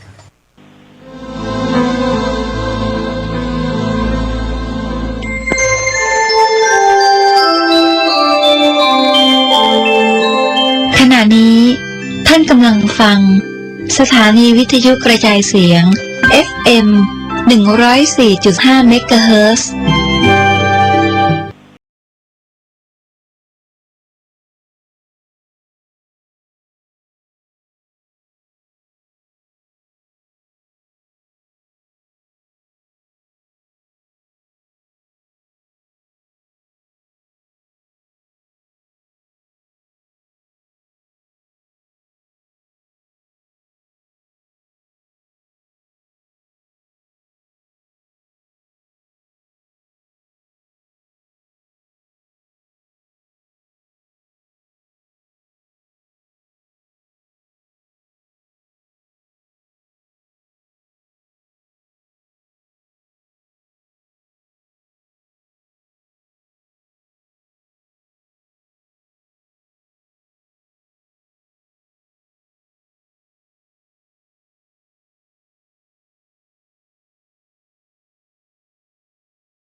สาธุชนสามารถติดตามรับฟังทางโทรศัพท์มือถือของท่านได้ โดยการดาวน์โหลดแอปพลิเคชันที่ชื่อว่าวิทยุพุทธศาสนาทั่วไทยแอปพลิเคชันนี้รวบรวมสถานีวิทยุพระพุทธศาสนาแห่งชาติและสถานีวิทยุพระพุทธศาสนาประจำจังหวัดต่างๆไว้ด้วยกันมากถึง48สถานีหลายสถานีเปิดธรรมะออกอากาศตลอด24ชั่วโมงท่านสามารถติดตามรับฟังได้โดยอิสระและมีอยู่ทุกภูมิภาคของประเทศไทยของเราท่านอยู่ในภาคไหนต้องการติดตามรับฟังสถานีวิทยุในภาคของท่านในแอปพลิเคชันนี้มีให้ท่านเลือกรับฟังดาวน์โหลดกันได้ด้วยโทรศัพท์มือถือระบบ Android ใครที่บอกผู้อื่นให้ดาวน์โหลดผู้นั้นจะได้บุญไปด้วยรายการวันนี้ขอเริ่มต้นข่าวประชาสัมพันธ์งานบุญสถานีวิทยุซึ่งจะจัดให้มีขึ้นในวันที่1 มิถุนายนศกนี้งานนี้ใช้ชื่อว่า1 ปี1 ครั้งรวมพลังเพื่อสร้างสรรค์สังคมให้อุดมด้วยปัญญาและร่วมทำบุญทอดผ้าป่าสามัคคีเพื่อสมทบกองทุนเผยแผ่ธรรมะทางสถานีวิทยุวัดนายโรงงานนี้จัดขึ้นณวัดนายโรงเขตบางกอกน้อยกรุงเทพมหานครโทรศัพท์สอบถามรายละเอียดที่หมายเลข02-434-9119หรือ063-656-2256วันพรุ่งนี้แล้วเป็นวันจัดงานใครสะดวกก็ขอเชิญได้วัดนายโรงอยู่หลังห้างเซ็นทรัลปิ่นเกล้าอันนี้คือจุดที่หาได้ง่ายที่สุดนะอยู่หลังเซ็นทรัลปิ่นเกล้านะโยมนะงานต่อมาคืองานบุญประจำปีกราบนมัสการองค์หลวงพ่อใหญ่ชัยมงคลวัดหนองกายมีพิธีสมโภชยกช่อฟ้าแห่ผ้าภูษาสบายทิพย์เททองหล่อพระปิดทองพระประดับพระเนตรพระพุทธเมตตางานนี้จัดในวันพฤหัสบดีที่5 มิถุนายนนี้ณวัดหนองกายตำบลสันป่ายางอำเภอแม่แตงจังหวัดเชียงใหม่ท่านที่จะเดินทางไปวัดหนองกายให้ท่านนั่งรถ2 แถวสีเหลืองที่ตลาดวโรรสมีรถ2 แถวสีเหลืองไปสันป่ายางไปลงที่หน้าวัดหนองกายเลยญาติโยมนะสะดวกมากนะใครที่อยู่เชียงใหม่ต้องการไปร่วมงานนะโยมนะไปขึ้นรถ2 แถวสีเหลืองที่ตลาดวโรรสรถคันนี้จะพาท่านไปสันป่ายางโยมสอบถาม2 แถวได้เลยนะบอกว่าไปลงวัดหนองกายท่านที่จะโทรศัพท์ร่วมทำบุญกับวัดหนองกายในงานนี้สามารถสอบถามได้ที่053-374-311 ถึ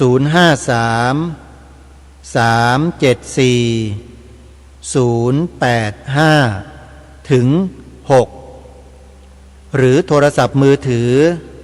081-765-6469 ได้ทุกวัน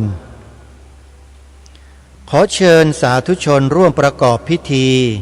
เททองหล่อพระประธานประจำอุโบสถมีนามว่าพระพุทธอนันตชินจัดขึ้นณปรำพิธีวัดเกาะบกรัตนารามตำบลควนรูอำเภอรัตภูมิจังหวัดสงขลาในวันศุกร์ที่ 6 มิถุนายนเวลา 18 นาฬิกาจะประกอบพิธีเจริญพระพุทธมนต์สมโภชแท่งทองเหลืองและในวันเสาร์ที่ 7 มิถุนายนเวลา 15 นาฬิกา 39 นาทีประกอบพิธีเททองหล่อองค์พระประธานท่านใดสนใจขอเชิญทุกท่านร่วมงานกันได้วัดเกาะบกรัตนารามนั้นตั้งอยู่ที่ตำบลควนรูอำเภอรัตภูมิจังหวัดสงขลา25 มิถุนายนถึง 4 กรกฎาคมเป็นเวลา10 วัน 10 คืนมีงานปริวาสกรรมที่วัดศรีอุดมวงศ์ตำบลศรีสงครามอำเภอวังสะพุงจังหวัดเลยขอกราบนิมนต์พระสงฆ์เข้าอยู่ปริวาสกรรมที่นี่ขอเชิญชวนญาติโยมร่วมเป็นเจ้าภาพโรงทานถวายภัตตาหารเช้าเพลน้ำปานะแด่พระสงฆ์ร่วมกันติดต่อสอบถามรายละเอียดที่หมายเลขโทรศัพท์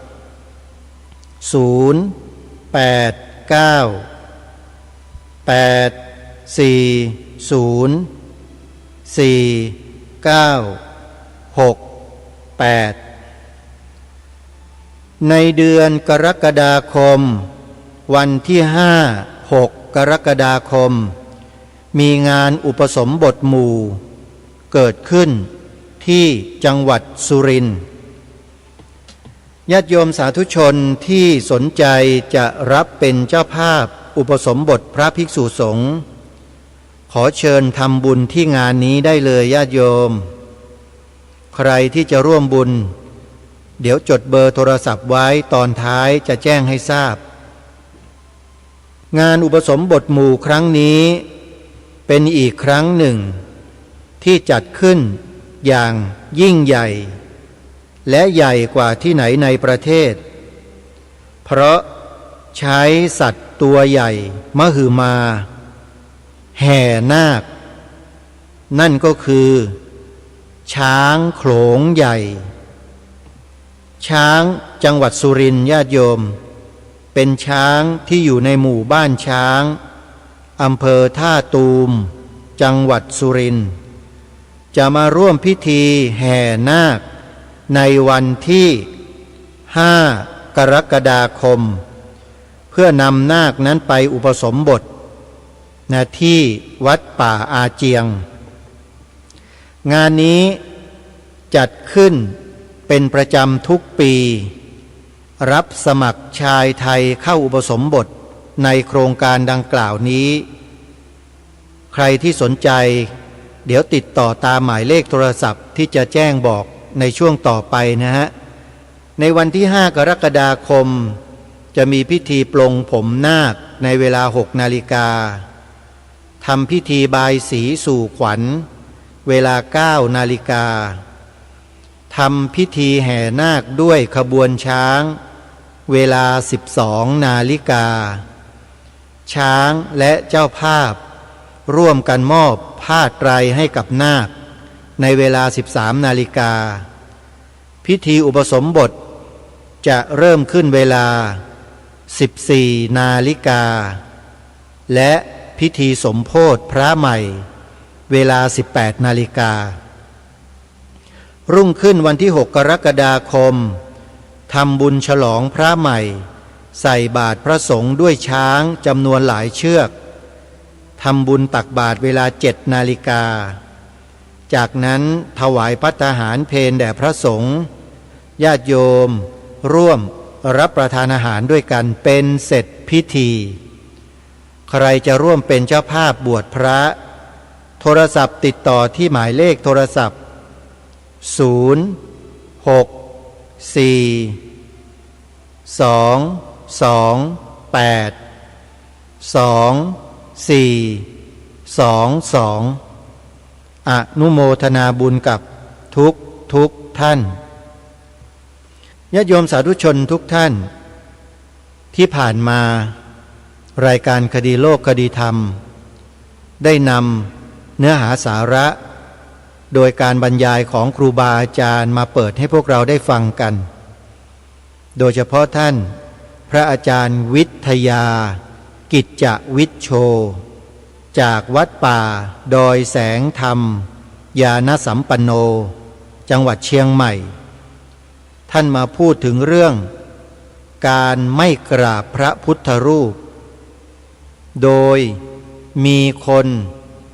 ไปเที่ยวเป่าประกาศให้พี่น้องชาวพุทธเราอย่าไปกราบพระพุทธรูปบอกว่ากราบแล้วจะเป็นบาปกราบแล้วมันจะผิดอย่างนั้นอย่างนี้ในพระไตรปิฎกไม่ได้บอกไว้ไม่ได้เขียนไว้พระพุทธเจ้าไม่ได้ตรัสสอนไว้ท่านพระอาจารย์วิทยารูปนี้ก็เลยออกมาเทศให้คนพวกนั้นฟังประมาณ1 ชั่วโมงกว่าทางรายการได้นำคลิปเสียงท่านมาเปิดให้พวกเราได้สดับรับฟังกันไปเมื่อสัปดาห์ที่แล้วซึ่งเรื่องเหล่านี้เนี่ยไม่ใช่เกิดมาเฉพาะในยุคของเราในอดีตเมื่อหลายร้อยปีจะกี่ร้อยปีมาแล้วก็มีคนประเภทนี้เกิดขึ้นในสังคมของชาวพุทธของเราเป็นปกติไม่ใช่เรื่องแปลกอะไรแต่เรื่องที่แปลกก็คือว่าถ้ามีกรณีดังกล่าวเหล่านี้เกิดขึ้นแล้วชาวพุทธนิ่งเฉยไม่สนใจนั่นแหละคือเรื่องที่แปลกมากแต่ในยุคของเรานี้ไม่แปลก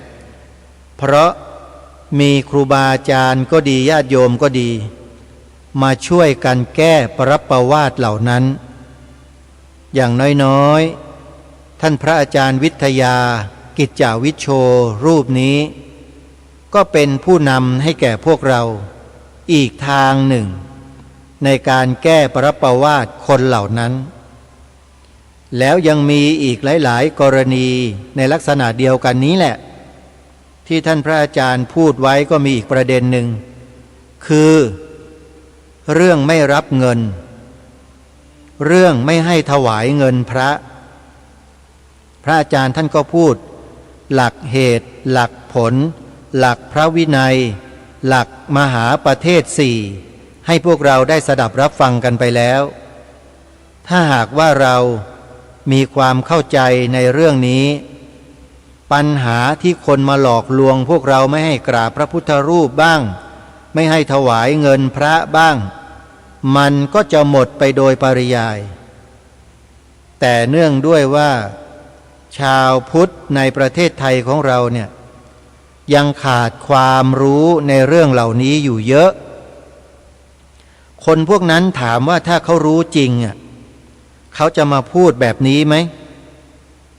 ไม่มีทางฮะอย่างครูบาอาจารย์เราที่เรียนภาษาบาลีเรียนพระไตรปิฎกกันมาเนี่ยนับได้เป็นหมื่นเป็นแสนรูปเนี่ยโยมเคยเห็นพระสงฆ์เราที่ท่านมีการศึกษาเล่าเรียนดีปฏิบัติดีออกมากล่าวนำญาติโยมไม่ให้กราบพระพุทธรูปมีไหมโยมไม่มีเลย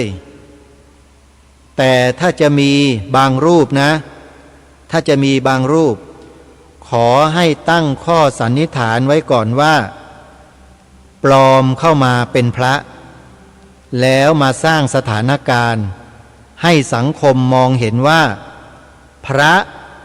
ก็ปฏิเสธการกราบพระพุทธรูปเหมือนกันอันนี้คือขบวนการทำลายระวังให้ดีด้วยนะถ้ามีพระรูปไหนก็ตามออกมาพูดในทำนองเดียวกันในลักษณะที่กล่าวมาเนี่ยให้ตั้งข้อสังเกตไว้ก่อนว่าพวกนี้ปลอมตัวเข้ามาเป็นพระสงฆ์แล้วก็มาชุบตัวเองด้วยการศึกษาด้วยการเล่าเรียนพระไตรปิฎกเสร็จแล้วก็อ้างตัวเองว่าเป็นผู้รู้แล้วก็มาเสี่ยมให้พวกเราทะเลาะกันจับทางคนพวกนี้ให้ดีนะโยมเดี๋ยวจะตกเป็นเหยื่อพวกเขาพวกนี้เลวร้ายยิ่งกว่าแก๊ง call center ซะอีกแก๊ง call center มันหลอกลวงมันตกทรัพย์ญาติโยมมันเป็นพวกหัวขโมยธรรมดาแต่คนอีกบางกลุ่มบางพวกที่ออกมาบิดเบือนพระธรรมคำสอนพระสัมมาสัมพุทธเจ้าพวกนี้อันตรายกว่าโจรแก๊ง call center หลายล้านเท่าเพราะอะไรถึงกล้าพูดเช่นนั้นโจรแก๊ง call center มันยังไม่ได้ทำอะไรพวกเราเลยศาสนาของชาติมันก็ไม่ได้แตะต้องอะไรเลยนะมันเพียงแค่อยากจะได้ทรัพย์สินเงินทองจากญาติโยมเท่านั้นพอได้เสร็จมันก็ไปแต่ไอ้พวกทำลายพระธรรมวินัยเนี่ยบิดเบือนพระธรรมวินัยเนี่ยพวกนี้อันตรายสุดๆเลยโยมเลวร้ายที่สุดเบียดเบียน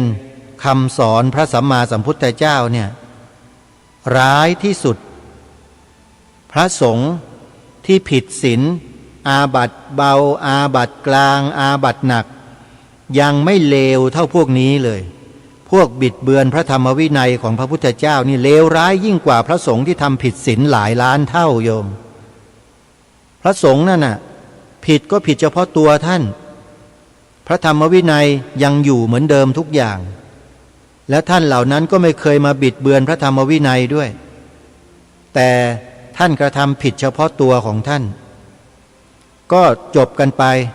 แก้ปัญหากันไปถูกไหมฮะแล้วก็มีอย่างนี้มาตั้งแต่สมัยพุทธกาลแล้วพระสงฆ์ผิดศีลนะโยมอย่าไปตกอกตกใจตามพวกแมลงวันเลยพวกแมลงวันมันทำหน้าที่กระพือปีกแพร่เชื้อทางรายการก็บอกแล้วบอกอีกญาติโยมเราเนี่ย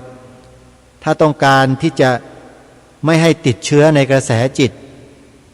ก็เลิกไปดูเลิกไปฟังเลิกไปเสพแมลงวันดิโยม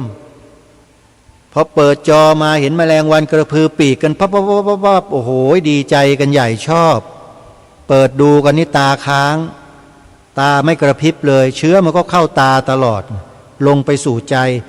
ติดเชื้อในกระแสจิตอาการของคนที่ติดเชื้อในกระแสจิตก็คือดื้อยายาในที่นี้ก็คือทำคำสอนไม่ว่าครูบาอาจารย์รูปไหนพระสงฆ์รูปใดสอนบอกแนะนำก็ดื้อไม่ค่อยเชื่อไม่ค่อยฟังบอกว่าโยมอย่าไปด่าพระอย่าไปตำหนิพระอย่าไปส่อเสียดนะโยมนะ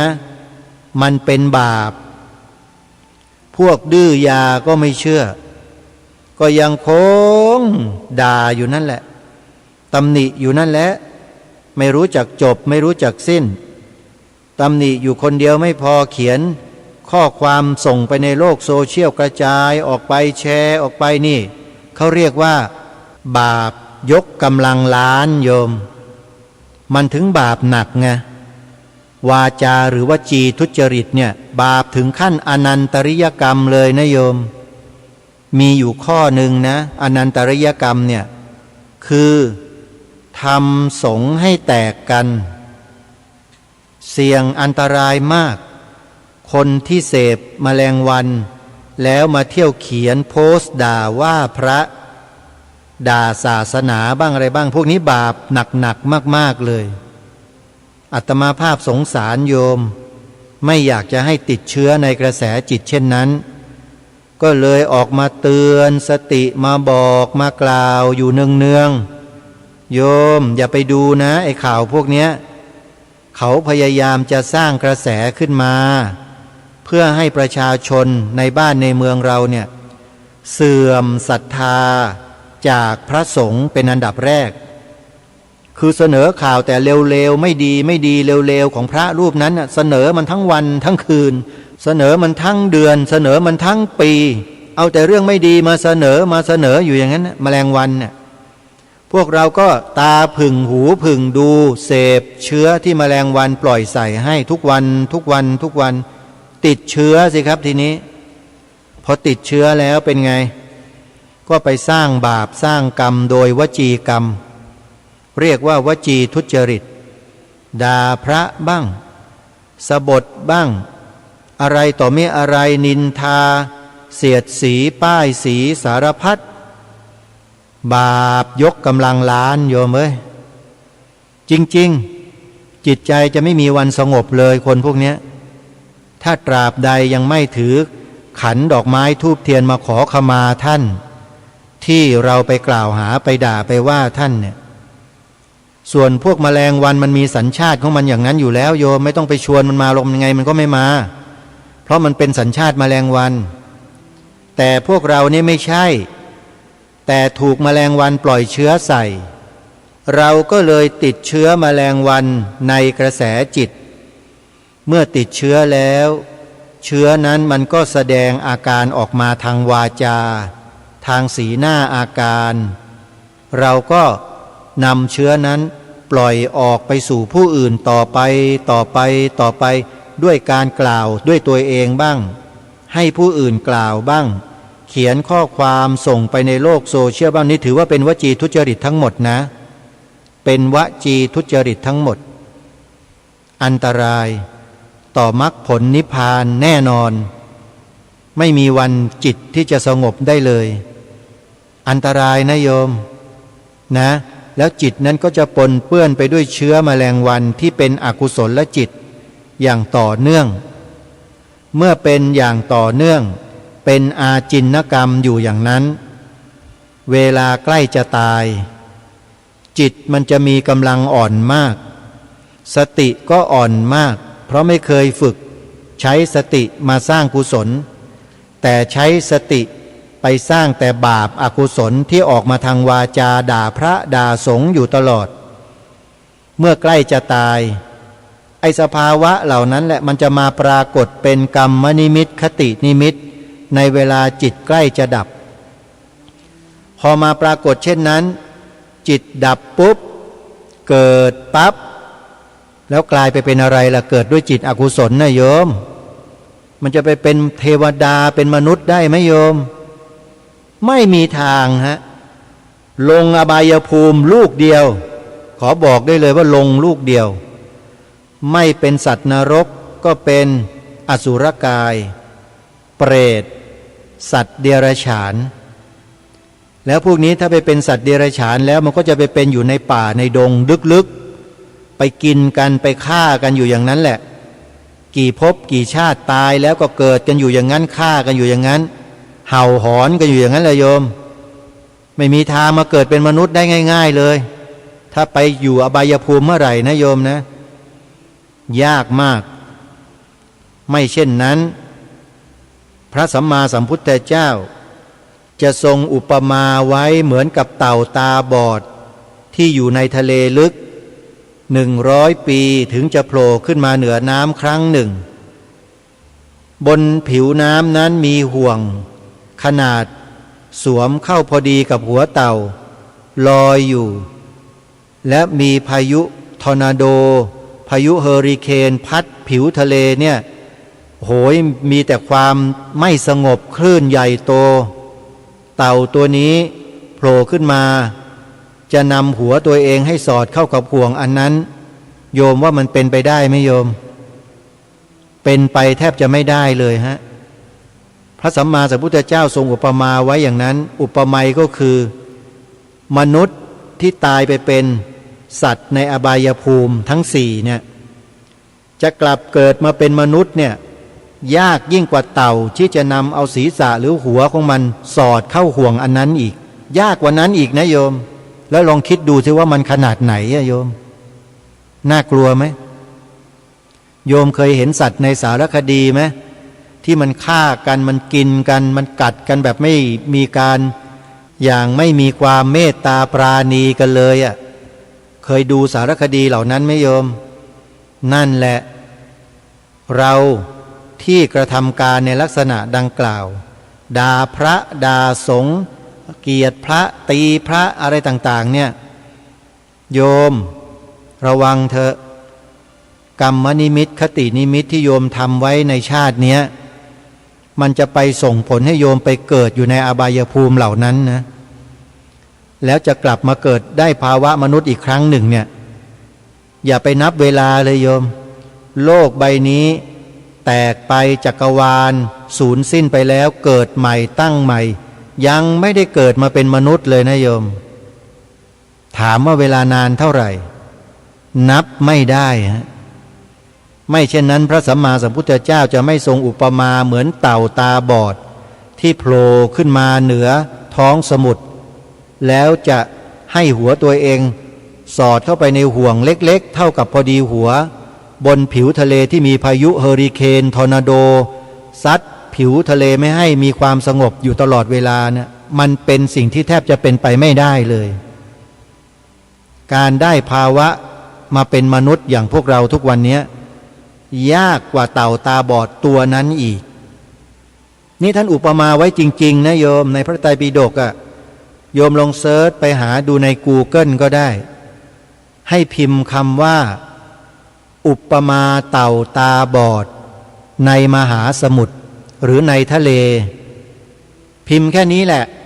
เดี๋ยวข้อความมันก็นำให้เราไปเจอเว็บไซต์หรือข้อความที่มีคนเขาโพสต์ไว้โยมจะเจอเองนะพิมพ์คำว่าเต่าตาบอดในมหาสมุทรอุปมามีคำว่าอุปมาอยู่ข้างหน้าด้วยนะอุปมาเต่าตาบอดในมหาสมุทรพิมพ์เท่านี้แหละแล้วโยมก็ไปดูข้อความอย่างที่อาตมาภาพเล่าเมื่อสักครู่นี้เดี๋ยวโยมก็จะอ่านข้อความนั้นได้เองเดี๋ยวนี้เครื่องไม้เครื่องมือมันทันสมัยมากโยมไม่ต้องไปสืบค้นหนังสือที่ห้องสมุดที่ไหนเหมือนก่อนแล้วพิมพ์แค่เนี้ยมันก็ขึ้นมาแล้วโยมนะโดยเฉพาะใครที่อัปโหลดแอปพลิเคชัน Chat GPT เนี่ยนะโยมอันนี้อาตมาภาพคิดว่ามีประโยชน์อย่างมากเลยถ้านำมาใช้ในสิ่งที่ถูกต้องนะเมื่อเร็วๆนี้อาตมาภาพลองโพสต์ข้อความเข้าไปถาม Chat GPT ถามว่าอัลเบิร์ตไอน์สไตน์ได้กล่าวถึงพระพุทธเจ้าไว้อย่างไรบ้าง Chat GPT ขึ้นข้อความมา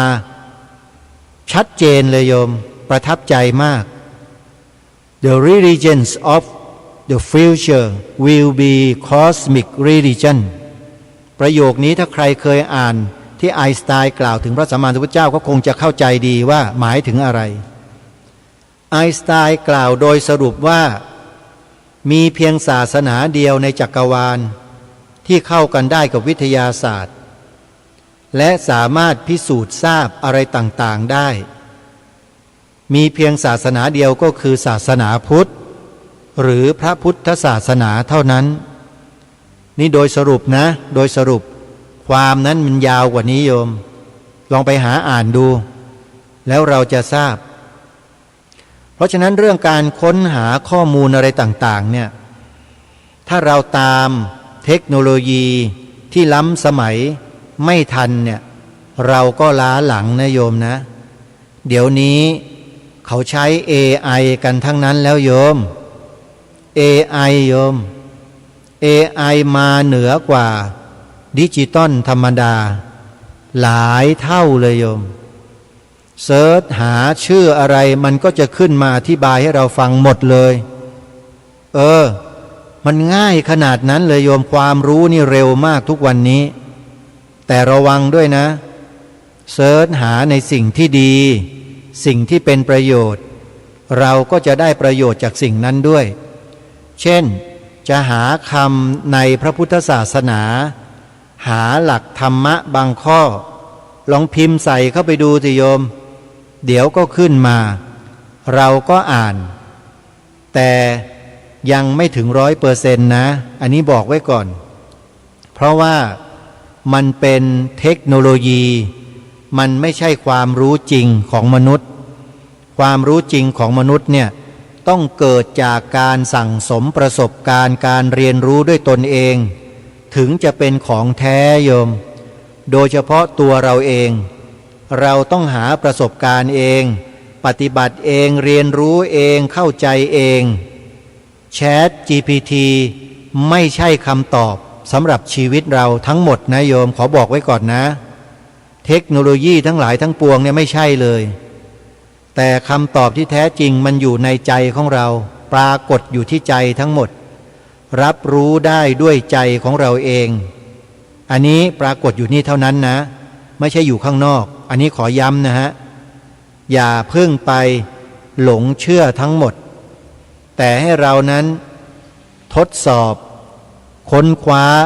หาข้อมูลเพิ่มเติมจนประจักษ์แจ้งจึงเชื่อได้อันนี้ต้องขอบอกไว้เลย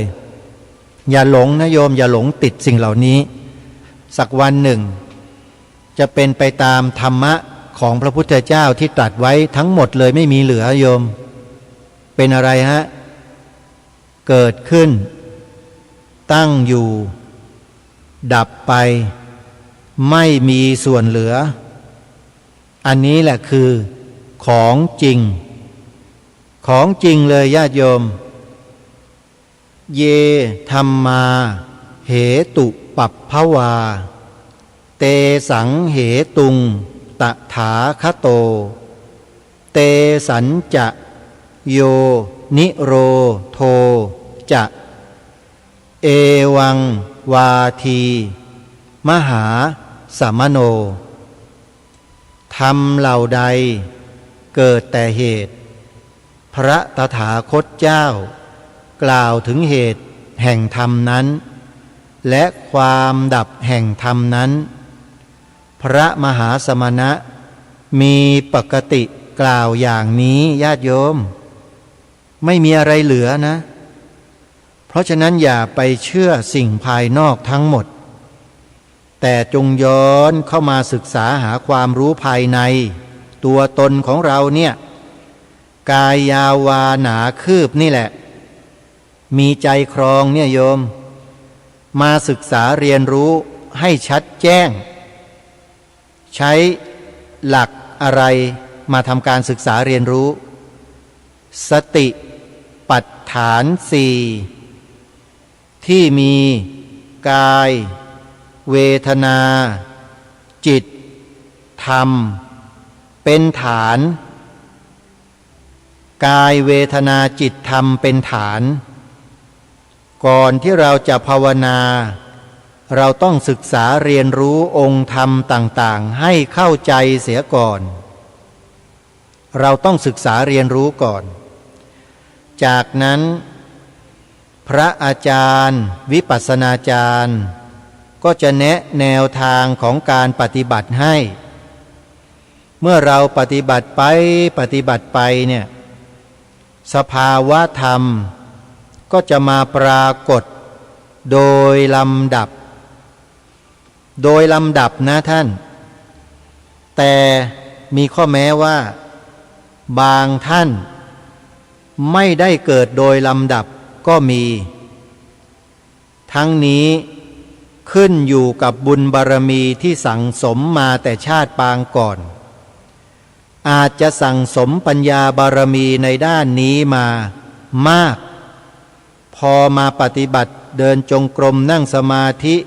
เจริญสติปัฏฐานสี่ไปสักระยะหนึ่งแทนที่จะเกิดวิปัสสนาญาณตั้งแต่1 2 3 4 5 6 7อะไรไปเนี่ยบางทีไปเกิดเอานู่นญาณที่14 15นู่นโยมเป็นไปได้เหมือนกันโยมแต่ไม่มาก แต่ส่วนมากแล้วก็จะต้องเดินไปตามขั้นตามตอนที่ครูบาอาจารย์ท่านแนะแนวทางสอนให้แก่พวกเราเดินนั่งอย่างสายของ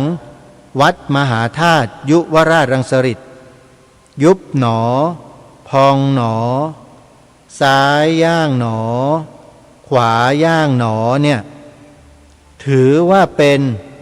กลอุบายวิธีที่แยบยลที่สุดในโลกย้ำเลยว่า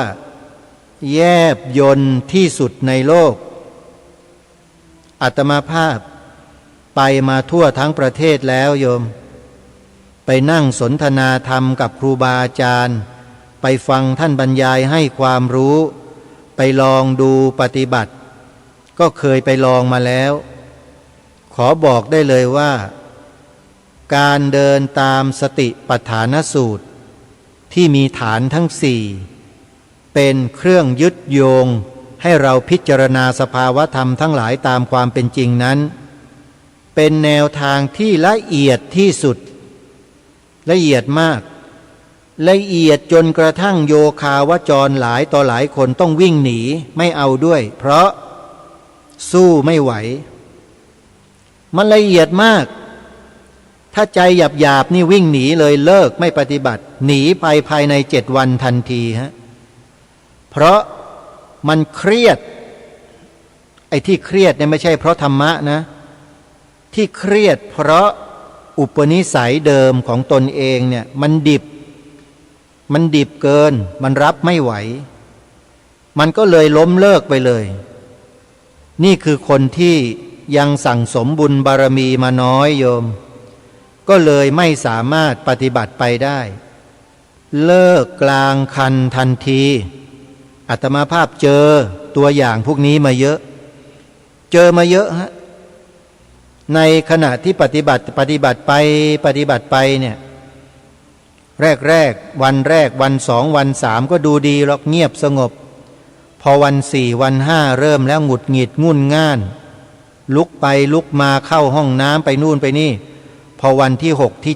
7เอาแล้วไม่ทำอะไรแล้วนั่งกุมขมับนั่งพิงกำแพงพิงเสาพอวันรุ่งขึ้นหนีเลยหายไปเลยไม่ยอมปฏิบัติไม่อะไรแล้วเลิกอย่างเนี้ยเยอะมากเพราะว่าแนวทางของสติปัฏฐาน4ที่วัดมหาธาตุยุวราชรังสฤษฎ์ได้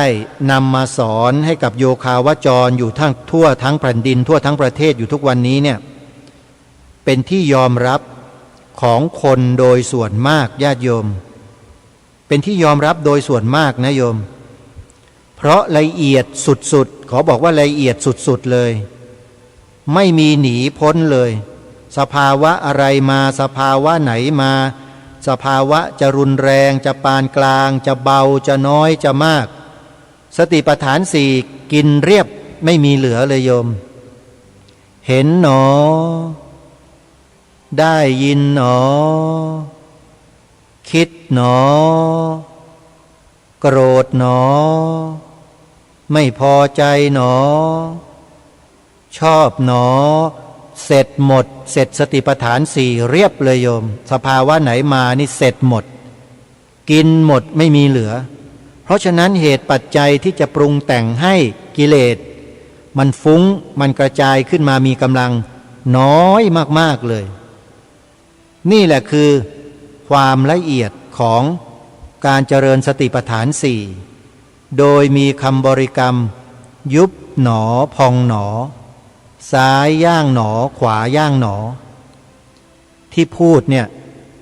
เคยปฏิบัติมาตั้งแต่พรรษาแรกจนถึง2 พรรษาโยมอยู่สำนักภาวนากรรมฐานสติปัฏฐาน4มา2 พรรษาโยมพรรษาแรกเลยเรียนนักธรรมเรียนพระอภิธรรมควบคู่ไปด้วยท่านสาธุชนก็ลองพิจารณาดูก็แล้วกันว่ามีความรู้พอที่จะบอกจะสอนโยคาวจรที่ยังไม่เคยปฏิบัติมาก่อนได้หรือไม่พอสอนได้พอบอกได้แนะแนวทางได้ แต่ถ้าจะให้ลงลึกไปถึงสภาวะที่เกิดในสมาธิที่ละเอียดลงไปเนี่ยต้องยกให้พ่อแม่ครูบาอาจารย์ระดับปรมาจารย์ท่านคอยแก้ให้ตรงนั้นอาตมาภาพแก้ไม่ได้ไปไม่ถึงได้แค่ต้นนี่ก็บุญนักหนาแล้วโยมได้วิปัสสนาญาณแค่ต้นก็พอแล้วโยมไม่ต้องถึงขนาดนั้นถ้าถึงขนาดนั้นอาตมาภาพไม่มานั่งพูดอยู่อย่างนี้หรอกโยมเข้าป่าเข้าถ้ำไปบำเพ็ญจนไม่ต้องออกมาแล้วโยมคงสงบไปตั้งนานแล้วแหละแต่เพราะได้ผ่านได้ศึกษาเรียนรู้ได้ดูจิตดูสภาวะของตนเองมาพอสมควรถือว่ามีประสบการณ์ก็มาบอกมาเล่ามาแนะแนวทางให้แล้วก็มายืนยันกับทุกท่านว่าสติปัฏฐานสี่ตามแนวทางที่วัดมหาธาตุยุวราชรังสฤษฎ์ได้กำหนดสอนโยคาวจรขึ้นเนี้ยเป็นแนวทางที่ละเอียดที่สุดในโลกกล้ายืนยันเลยละเอียดจริงๆครับครูบาอาจารย์ครับแล้วแนวอื่นสายอื่นล่ะดีเหมือนกันครับไม่ใช่ไม่ดีนะดีหมดเลยทุกสายเลยฮะพุทโธสัมมาอรหังรูปนามหรืออานาปานสติดีทั้งนั้นแหละครับเพราะเมื่อมาถึงจุดหนึ่งแล้วมันจะเหมือนกันเลยครับครูบาอาจารย์ฮะแต่ต้องศึกษาให้ดีนะครับท่านสภาวะในสมาธิกับสภาวะที่เราเดินจงกรมกันอยู่มันคนละเรื่องกันนะครับไอ้นั่นคือธรรมานุปัสสนาสติปัฏฐานมันลึกมันละเอียดมันน่าสะพรึงกลัวมากกว่าแต่ถ้าเป็นกายานุปัสสนาเวทนานุปัสสนาจิตตานุปัสสนาเนี่ยยังพอไหวแต่ถ้าธรรมานุปัสสนาเมื่อไหร่ในสภาวะที่ลึกๆแล้วต้องให้ครูบาอาจารย์ผู้ชำนาญเท่านั้นครับคอยแก้อารมณ์ให้ผมบอกไว้เลยไม่ใช่เรื่องง่ายครับพอถึงจุดนั้นน่ะเพราะฉะนั้นพวกเราท่านทั้งหลายที่เป็นผู้ฝึกผู้ใหม่เนี่ยนะเดินตามที่ครูบาอาจารย์สอนอยู่ทั่วๆไปพอแล้วโยมแล้วถ้าใครจะพัฒนาตนเองขึ้นไปอีกต้องตั้งสัจจะอธิษฐานเท่านั้นครับถ้าไม่ตั้งสัจจะไปไม่ได้ฮะนี่คือสิ่งที่สำคัญนะขอฝากไว้ในรายการช่วงท้ายวันนี้ญาติโยมเวลาของรายการหมดแล้วอาตมาภาพคงไม่สรุปอะไรนะโยมนะเดี๋ยววันพรุ่งนี้เรามาพบกันใหม่ขอความสุขความสวัสดีในธรรมแห่งองค์สมเด็จพระบรมศาสดาสัมมาสัมพุทธเจ้าจงปรากฏเกิดมีขึ้นในจิตใจของท่านผู้ฟังทุกท่านทุกคนเทินขอเจริญพรกล้าคิดก็ต้องกล้าทำ